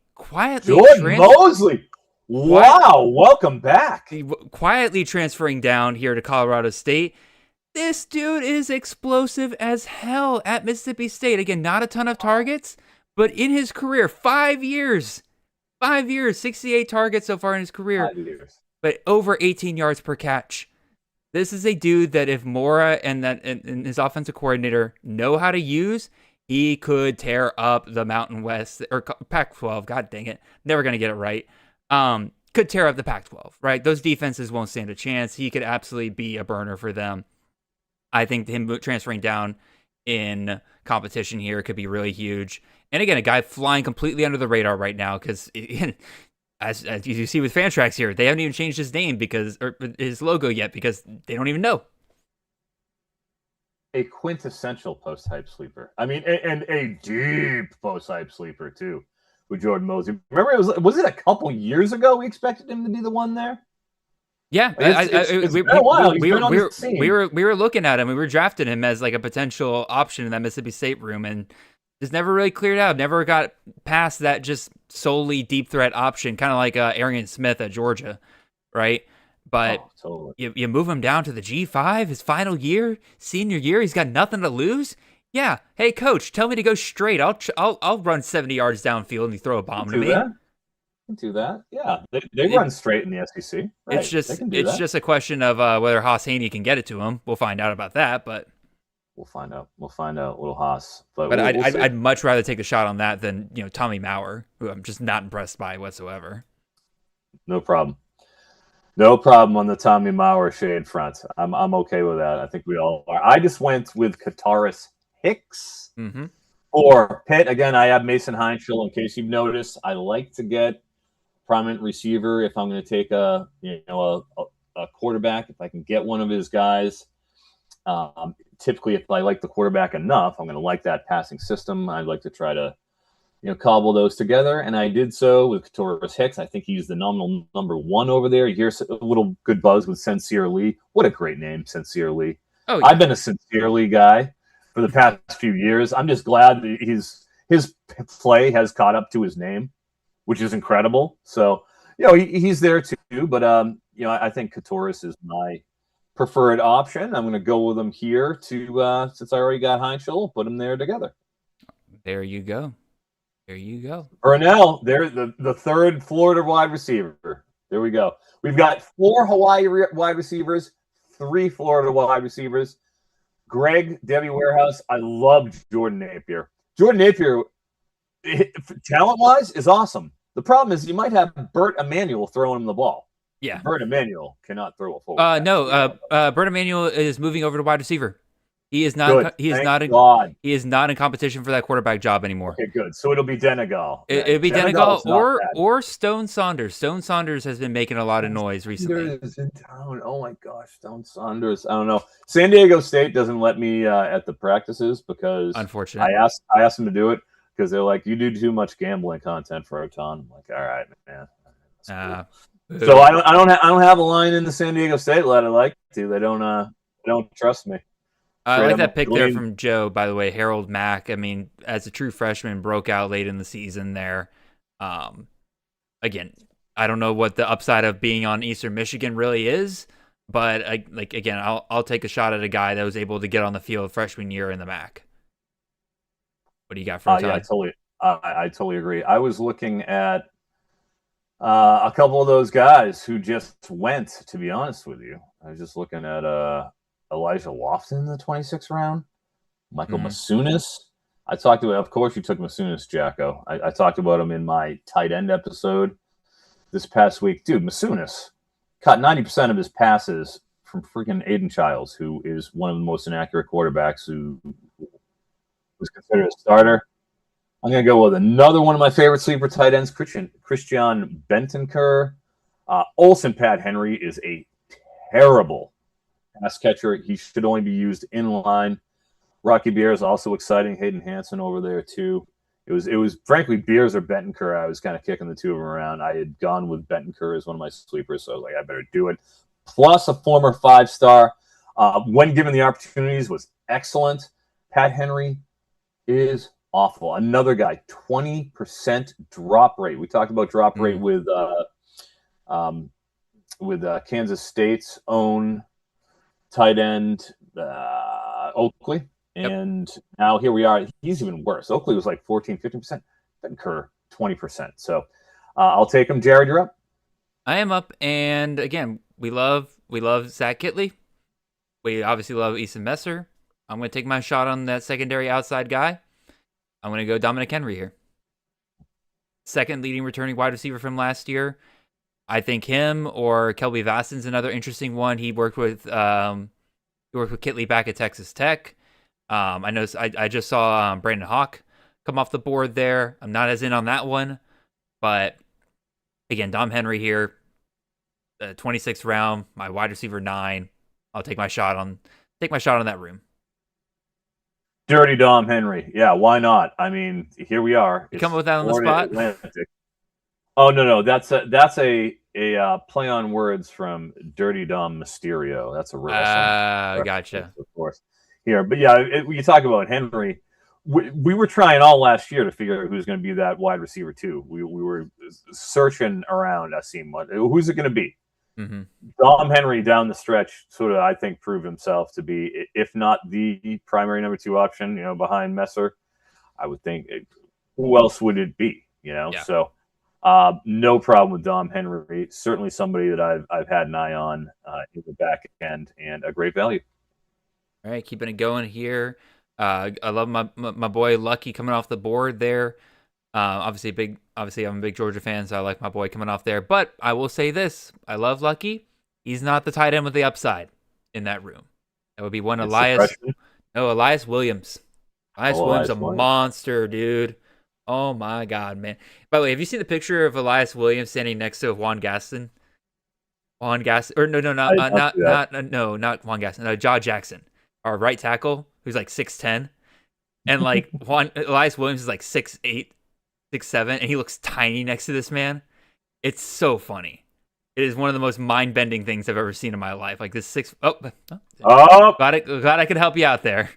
He is. You got to give it a March Madness. The man loves continuity. He makes sure that he keeps his room in order, and he has continued to do that. He makes sure he said, all right, I got to get Hansen, I got to get Owens handcuffed, and he does not disappoint. Make sure that he gets both Georgia tight ends. So, Froton, I got a question for you.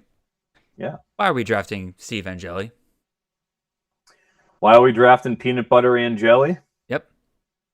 He's going to throw 40 times a game, right? He throws the ball. Yeah, they don't really have much of a choice over there. Then why do we only have one pass catcher off the board so far?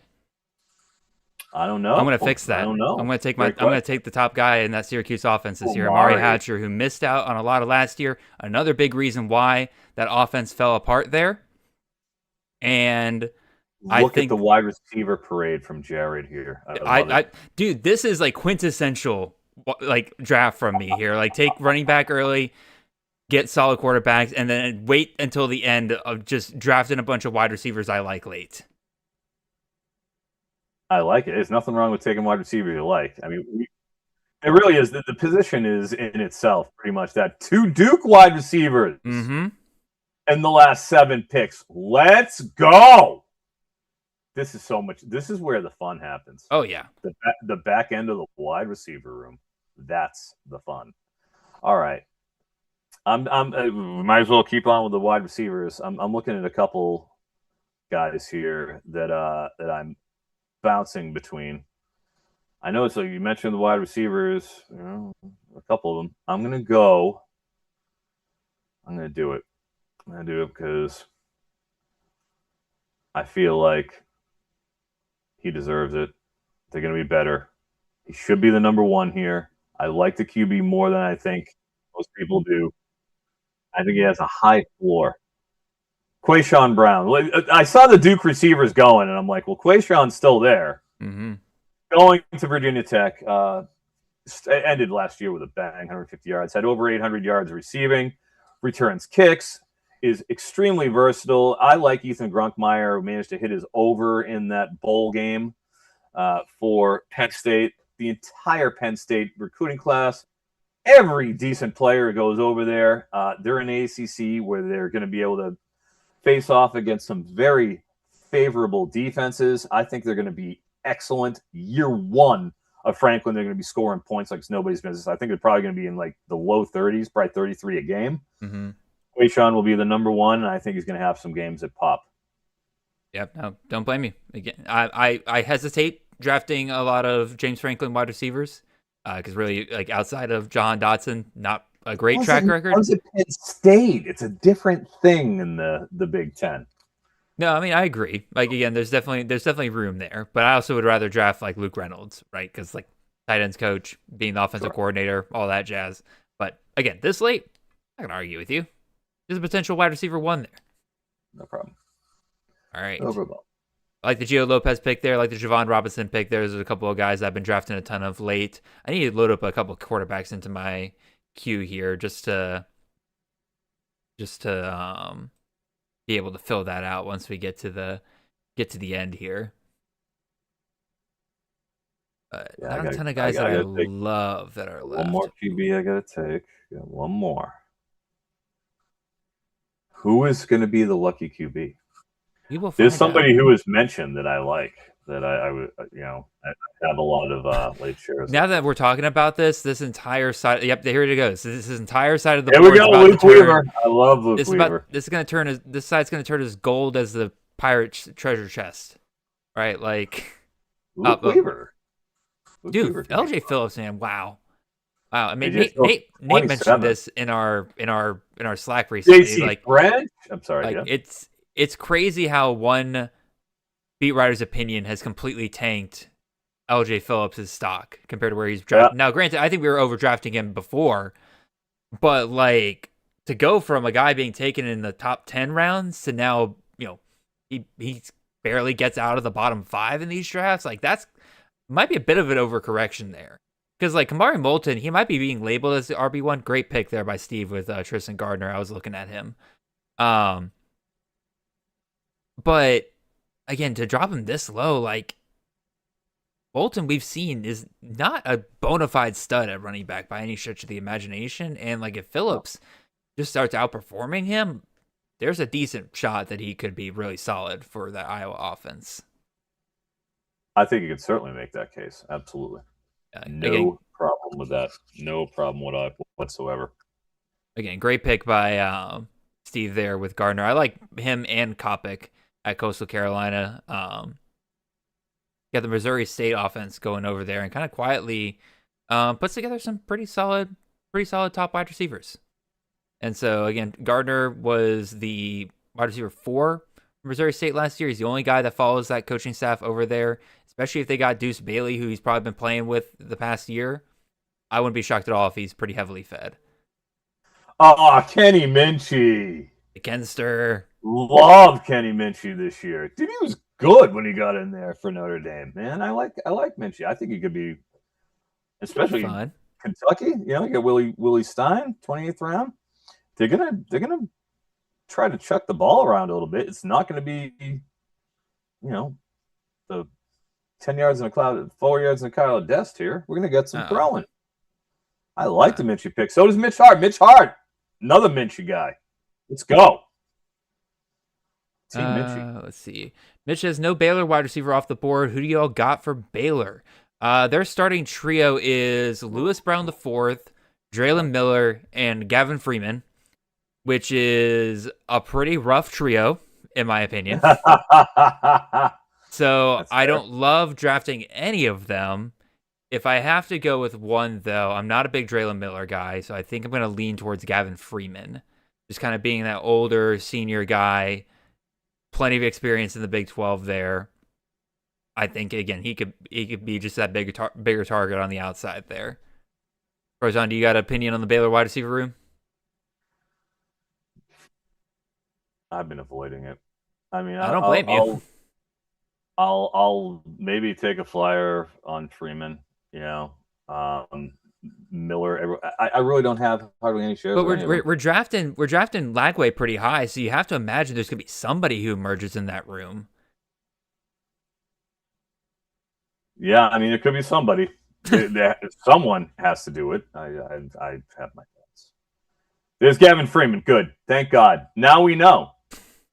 Yep. I was just waiting for Ben to tell us. Exactly. Ben, he literally says in the chat, "Shut up, Jared." I'm just like, all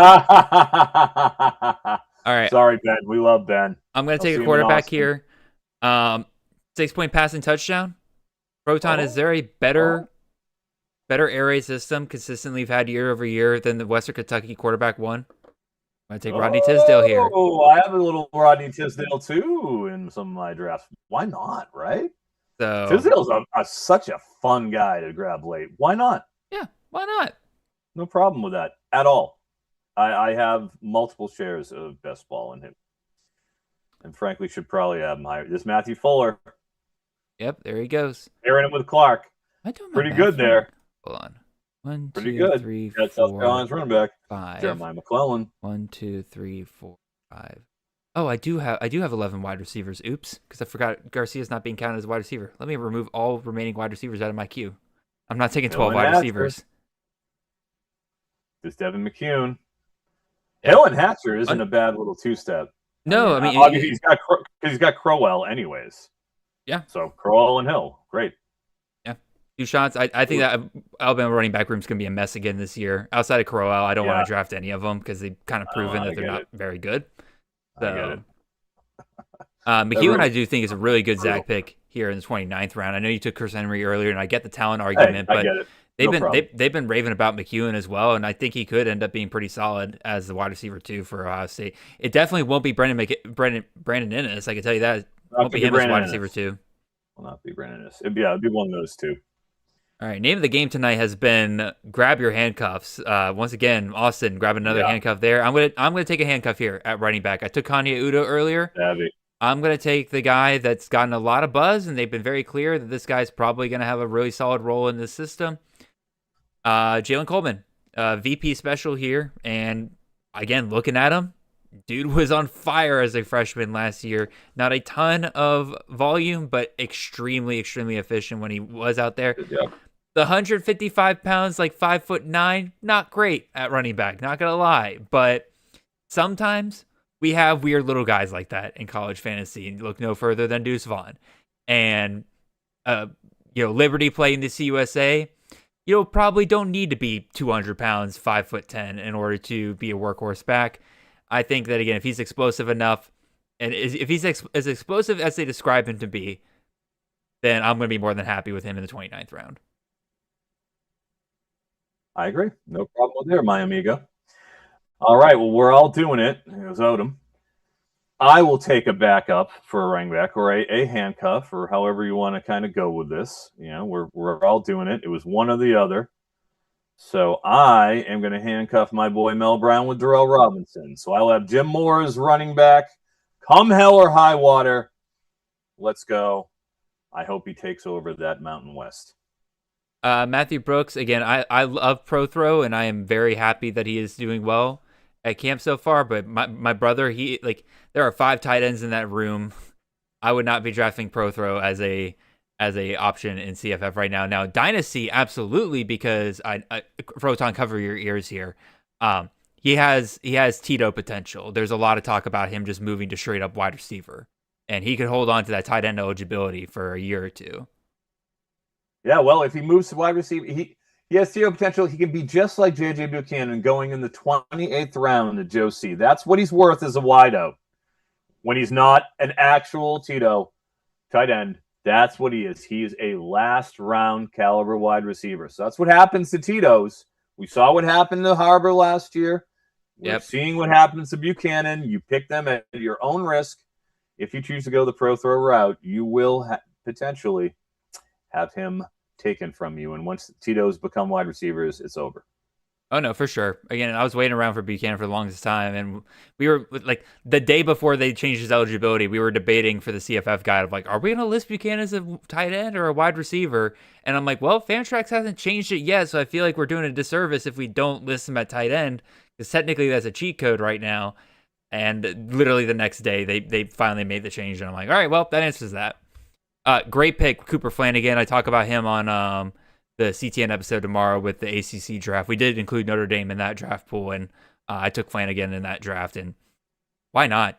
Again, it's a Notre Dame tight end, right? Yeah, Notre Dame tight end, king position, kingmaker, and like legacy. He doesn't have a huge sample size, but like in the receiving work that he does have, he's super explosive for a tight end. So I think he could end up being pretty solid for Notre Dame this year, especially coming off of I can't remember if it was an ACL tear or an Achilles tear, but he's a full year removed from that now, so he should be good to go. Agreed. Booby Feaster going there. Olugabode, not bad. I like Olugabode. Alugbade. Alubade. Alugbade. Olugabode. Olugabade. Yes. Also, Ziggy, we'll answer your question here at the end of the draft. I will definitely be talking to Mr. Froton about that upcoming event. All right, we're getting to the end here. Your last pick here, Froton. What are you looking at here? Is there a particular position you want to? Oh yeah, I know a good old boring tight end, a boring QB. That's what we like. That's what we're here for. I told you to try to save a QB for the end. Make sure it's a good, solid, low floor, boring QB option. Or high floor. High floor. High floor. We know he's going to churn out starts. When he starts, he is somewhat effective. You're going to get some pop games on him. He's going to have had 4 games of 35 plus points last year. Mm-hmm. So he'll have games where he pops. I'm curious to see. That's what I'm excited about. This tight end, and just totally entrenched. Senior, multiple year starter. Oh yeah. Know he's going to be there. I'm excited about it. Kenyon Clay for Arkansas State. Clay's interesting because I think it was Elliot put out the graphic about who gets the most valuable touches in red zone targets, red zone carries and stuff like that. Clay was actually near the top of that. Now, even though Arkansas State splits it between him and Spencer, Clay gets all of the valuable stuff. And that tells me, again, 30th round, yeah, when running backs getting thin at this point, take the shot, man. Take the shot. And there's Jordan Washington. I've got a few round 29 and 30. I've got a couple shares of him in there. Very explosive, man. He is fast. Matt Wagner. Yeah, good pick, 30th round. Matt Wagner. Why not? You know what's great about the Matt Wagner pick? What's that? We're going to have back-to-back Boise State Broncos taken. Mr. Madsen. Yep, I get it. There it is. 4 games of 35-plus points last year. This is a best ball format. He's going to have some games that pop, and he's going to start every single one with no doubt of anybody coming up behind him for a team that scores 35 points a game every single year, right as rain. High floor. Why not? Mr. Madsen, the mad dog, Maddox Madsen. No, fair enough. Like you said, as entrenched of a start as you can get. Yep. Mitch, this last quarterback pick is for you, man. Juju Here Lewis. we go. Juju. Another guy I've taken a lot of him, too, at the back end of my best ball drafts. Why not? They throw the shit out of the ball. They throw the hell out of the ball. And, like, again, you got a better offensive coordinator this year. It is going to be... I think it's going to be a better situation for him. You got both Williams and Scudero. I think, I think that's, again, solid 6 quarterback off the board here. And, another guy that'll benefit from a 6-point-plus passing touchdown format here. So that's a pretty good last 2 QBs. You got Tisdale and Lewis in the 28th and 30th. Yeah. Fine. And there's still more that I like. They're deeper options. Not guys that go off in every draft, but, like, plenty of guys. We'll go there actually with our next discussion here to finish things off here. Quarterback, Froton. Anybody surprised you still on the board? I think Kattenhauser could be pretty good for Illinois. They were extremely effective passing offense last season, like quietly the past couple of years with Altmaier, and he coming in as a seasoned veteran signal caller. I think he could be pretty respectable. Christopher Vizina for Clemson. I mean, look, this is a former juggernaut-style offense. He's throwing to Moore. He's throwing to Wesco. Mm-hmm. He's got Bentoncourt. They should still be Clemson. Still at least be a team that is in the upper echelon of the SEC and be able to put some points on the board. The fact that Vizina doesn't go in 30 rounds, kind of surprising. You wouldn't expect that from starting TV. I'm not a fan of Vizina. Like, I think he's a bad quarterback. But, like, you see, I took Brian Wesco here in the 6th round. I think this Clemson offense is going to be fine one way or another. Either Vizina is going to surprise all of us, or Tate Reynolds is taken over by week 4. Like, sure. I don't think that they're going to accept mediocre quarterback play for very long at Clemson this upcoming year, and they'll take the shot with the freshman quarterback there. So, also, Mitch, you're not correct on that. Marcus Stokes got taken Marcus Stokes got taken here in the 26th round. So there was a Memphis quarterback taken in this draft, but you are correct that no Arkansas quarterback was taken. That's a little surprising, but I'm also not super surprised because, again, like a lot of deep quarterback options, the value with both AJ Hill and with KJ Jackson is that they are more dual threat. And so, again, 6-point passing touchdown, those they get pushed down a little bit. And also you got the competition aspect. Why take the risk? Why use 2 of your quarterback spots on that? One guy that surprised me is Faison Brandon. Seems to be leading towards him being the starter at Tennessee. We know that's a pretty prolific passing attack once things start getting going. And so I'm surprised nobody took a shot there, especially in 6-point passing touchdown format. I mean, freaking Joey Aguilar last year shocked all of us when he was, let's see, what did Aguilar finish as? Aguilar finished as QB, where are you? QB 37. So not even like a guy, like pretty fine. Like serviceable. QB3, great. Yeah, exactly. So I'm surprised Faison didn't get taken here. And then anybody else I'm really surprised by? Bo Prabula. Oh, yeah, that's a good one. UVA was in the ACC championship game last year. They won it, right? Did they beat Duke? Oh, no, Duke beat them. Yeah. I mean, they were in the ACC championship. Bo Prabula's taken over after being an SEC starting quarterback. Yep. For a team that scored points. Like, I think he holds off Holstein, certainly. He's going to be at least get the first shot. Why not? And he runs. Yeah. Another quarterback, not surprised he didn't get taken here, but Nick Polos out of Ohio. I was big on Matt Veza at first when he transferred there, but Polos seems to be the guy, and they're going to run the same system they've been running the last couple of years with Parker Navarro and all of them. They're going to run their quarterback a lot. Polos is right there next in line for that. It's the same system. Yes, Brian Smith is gone. They promoted from within at offensive coordinator. They're going to run the same system. One more. Walker Eggett going to Duke. They slung the ball around all over the place last year, and he was at San Jose State. Maybe he gets some. He may not be the starter. That's my only thing. Okay. Dan, he may not. As VP would say, Dan the Man. Mahan, I don't know how you pronounce his last name, but like with Eggett being injured, apparently there's a lot of talk about Dan Mahan potentially getting that job there. But sounds good. Running back. Guys that surprised me.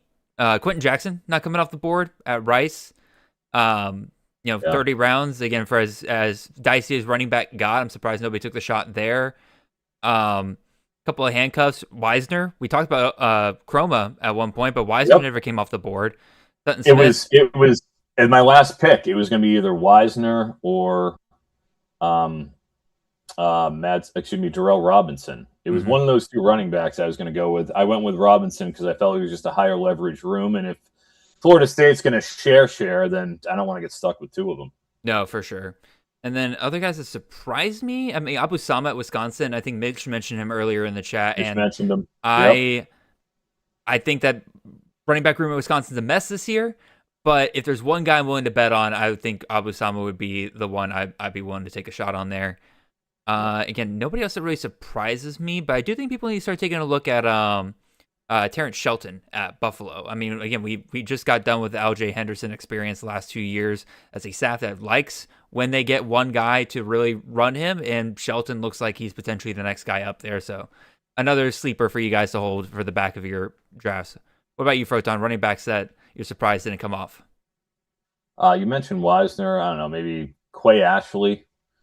We don't know where he's at. Yeah, we don't know where he's going to go. One Texas State running back. There was who's a Texas State back? Atkins went for Texas State. Tajee Atkins, who transferred. Burgess did not go. Right. I mean, or Davian Jackson. Or Davian Jackson. Like somebody's going to emerge from that room. By the way, Davian Jackson. Very happy. Davian Jackson, wide receiver eligible. Wide receiver eligible too. If you want a potential cheat code there, not a bad pick at the 30th round. Just pray to God that he maybe takes over that room. There's a lot of buzz on him because they said that transition from wide receiver to running back's been good for him. So. Yeah, if you're going to go with that, like, why not? If you're going to do, and everybody does it, everybody's going to have one of those handcuffed running back rooms. Well, why not take round 29 and 30 and take a shot at one of the most prolific offenses, top 10 in the country, bare minimum. For sure. Top 10. You're going to get somebody who scores out of that. So I have no problem with going that direction. Wide receivers, some guys that stand out to me. Javon Tracy out of Minnesota. I'm surprised, again, like it's PJ Fleck's offense. The wide receiver ones for PJ Fleck have been pretty solid in the past. Totally 100% agree. Great call on Javon Tracy. Shocked he isn't going more. You're getting first-round buzz on Drake Lindsey. However merited it is, you're at least so did Tanner Morgan, if we remember. Buzz.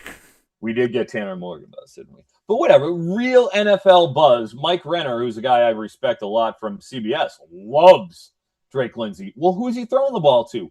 They throw it to Javon Tracy. End of story. That's who they throw it to. So the fact that he hasn't been going in a lot of these drafts, and every time he's in my queue and I stare him right in the face, and I haven't been taking him either. So that's my fault. No, I'm in the same boat. He's literally at the top of my queue right now.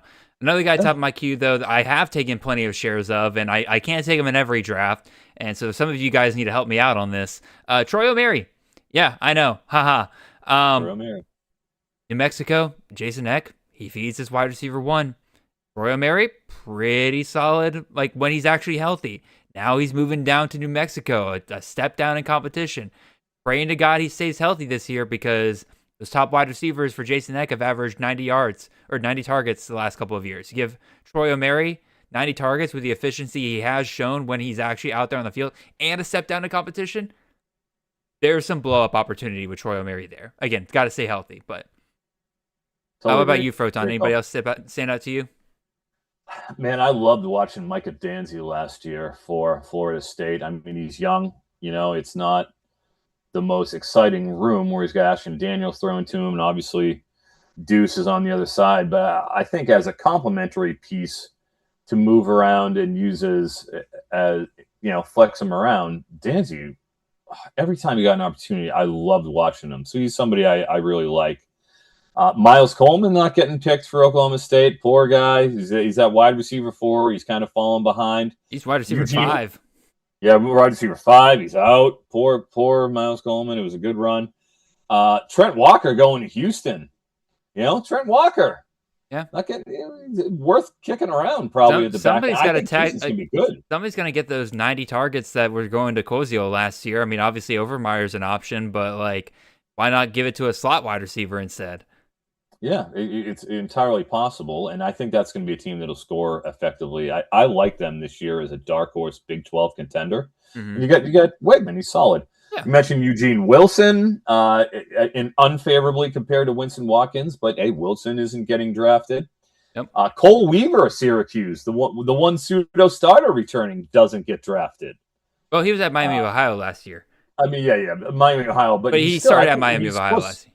He's supposed to slot right in. He'll be he basically is going to take almost the Aronde Gadsden role. He's huge. I would think, yeah. So right? he's going to be a big slot option for them, and so that's kind of the hope. 2 more guys I saw here that I like the wide receivers I took at the end, but these guys would have absolutely been in my options to take here. But Preston Bowman, transfer from Kentucky going down to Ohio. He's going to slot into that prolific slot option there at Ohio that's been great to us the last couple of years. Trace Hendricks. Oh my God, who's the oh God, why am I blanking on his name all of a sudden? Wiggless. Sam Wiggless, that pipeline, he could keep that going. Another guy, Tia Quellen or Ty Mims at UAB, he's been getting a ton of buzz. I mean, Iverson Hooks left a ton of production behind there. He seems to be getting the most buzz at UAB right now, so that's a solid pick that didn't come off the board here. Everyone else I'm not super shocked at. Tight end. Holy crap, Mason Minnie did not come off in this draft. Mason Minnie, no go. Yeah. Wow, and I'm sure Dorian Thomas came off in this draft somewhere. I still don't get taking Thomas over Minnie. Minnie's a returning starter, and you're going with Thomas. I get it. Thomas was great at New Mexico, but he's jumping up in competition. He's coming into a room that's got an established starter already, and yeah, no, Minnie going undrafted in this is pretty much a crime, I would say. I have no problem with that, and I agree. Also, neither Ole Miss tight end got taken. That's kind of rare. You usually get one of Haas or Odom. Mm-hmm. You get one of them to be slipping in. And lastly, Tyler Fortenberry for Iowa State has been a fun guy to throw in the back of the drafts, and he went undrafted as well. Lincoln Kier, who I talked about with Oakley, he didn't come off in this draft either. Hunter Tipton has been a guy that's seen a lot of getting a lot of buzz in the community. He didn't come off in this draft either. He's definitely one that I would be willing to take if I Tipton. Just the Tipton. Just but a sec. If I hadn't gone so aggressive at tight end earlier in the draft, I probably would have considered taking him here at the very end. So. Totally agree. Sounds good. Alrighty, Froton. Before we get out of here, man, putting together the Tadpole Bowl again for this year. We talked about all the great spots you're doing live drafts. I'm going to try to get the Atlanta one set up, the live draft. Again, obviously, you said you cannot make that this year, but I'm going to try to work with the venue to get the college one up and going over there as well, so we can have the second year going there. Doing the Lord's work, Jared, my man. Jared, 2-time FSGA champion. Oh, Jared I don't want to Palmgren. brag. Oh, that's why I said it for you, Jared. You win. I want to make sure you get your respect, my brother. Heck yeah. Good job, Jared. I appreciate it, man. That's a fun league to do every single year. I can't wait to do that again. But my question, though, at Froton, you like to throw in a little fun scoring system with tadpoles. I do. Actually, last year we did the return yards and obviously 6-point passing touchdown, but that's a given with you. That should be a given. Are we doing the same thing again this year? Or are we switching up the scoring format again? No, keeping the scoring format the same. I love the return yards. It was a fun little wrinkle. Credit for every time you advance the ball forward, you should get points for it. Even if it's not as much as you get for rushing and receiving yards, it should be equal to passing yards. So I like that, and it helps, like you said, throw a little wrinkle in and get a little extra points. Sometimes that makes a difference when you have those prolific return men. All righty. Well, Froton, this has been fantastic. I'm always glad to have you on the show in whatever format I can get, whether it's the actual CTN episodes or one of these, man. You're an absolute blast. Glad I could have you on. Appreciate all of you guys out there in the chat. You guys have been super lively tonight. Let's keep it going each and every week for these. Again, like, great show out. Again, the viewership numbers I'm looking at here are really, really solid. Glad you guys rule. Seriously, great job on the chat. Everybody, good awesome questions tonight. Lots of great reactions. Again, this is what makes this fun. I love doing this every single year. It's a great opportunity for all of us to actually come together and just chill and hang out, talk college fantasy for two and a half hours. Fine with me. I love it. So, again, unfortunately though, we all have a bedtime, and I got work in the morning, so can't go all night. Eric, I know you're over there on the West Coast. I can go all night long, baby. It's not even 8 o'clock where you're at. I'm over here, like, it's pushing up against 11 over here. But again, we have come to the end of the show. Appreciate all of you guys for being here, hanging out. Again, if you have not already, make sure you leave a like on the video. Make sure you comment. Make sure you subscribe to the channel so you don't miss any of these streams in the future or any future episodes of CTN. If you're on the podcast side of things later, make sure you follow the show, leave a 5-star review. Make sure you check out the rest of the Campus of Canton content, podcasts, articles, everything over on the website. Pretty much anything you can think of related to the college fantasy game, we have it. Until then, check out tomorrow's episode of CTN. We got the ACC draft / conference preview. So check that out. And then, yeah, we'll be back here next week with another one of these. I will let you guys know right now, it might be a little weird next week. We might end up doing this Monday night of next week because I forgot that I'm going to a concert next Sunday night. So obviously I can't do a concert. Evanescence. Evanescence. Oh, wow. So, wow. All going to an Evanescence concert over on the lawn in Alpharetta. So, what is it? Is it Break Me Up Inside? Is that the song? Yep. Break Me Up Inside. Yeah. You're not slipping Evanescence by me. So, yeah, I'm going to that next Sunday night. Obviously, I can't run a draft and do that at the same time. So, might do this Monday night of next week, but I'll let you guys know. Again, make sure you follow me on Twitter so you know all that. Until then, appreciate all of you guys and hope you guys have a wonderful and blessed week. See y'all. Break me up inside.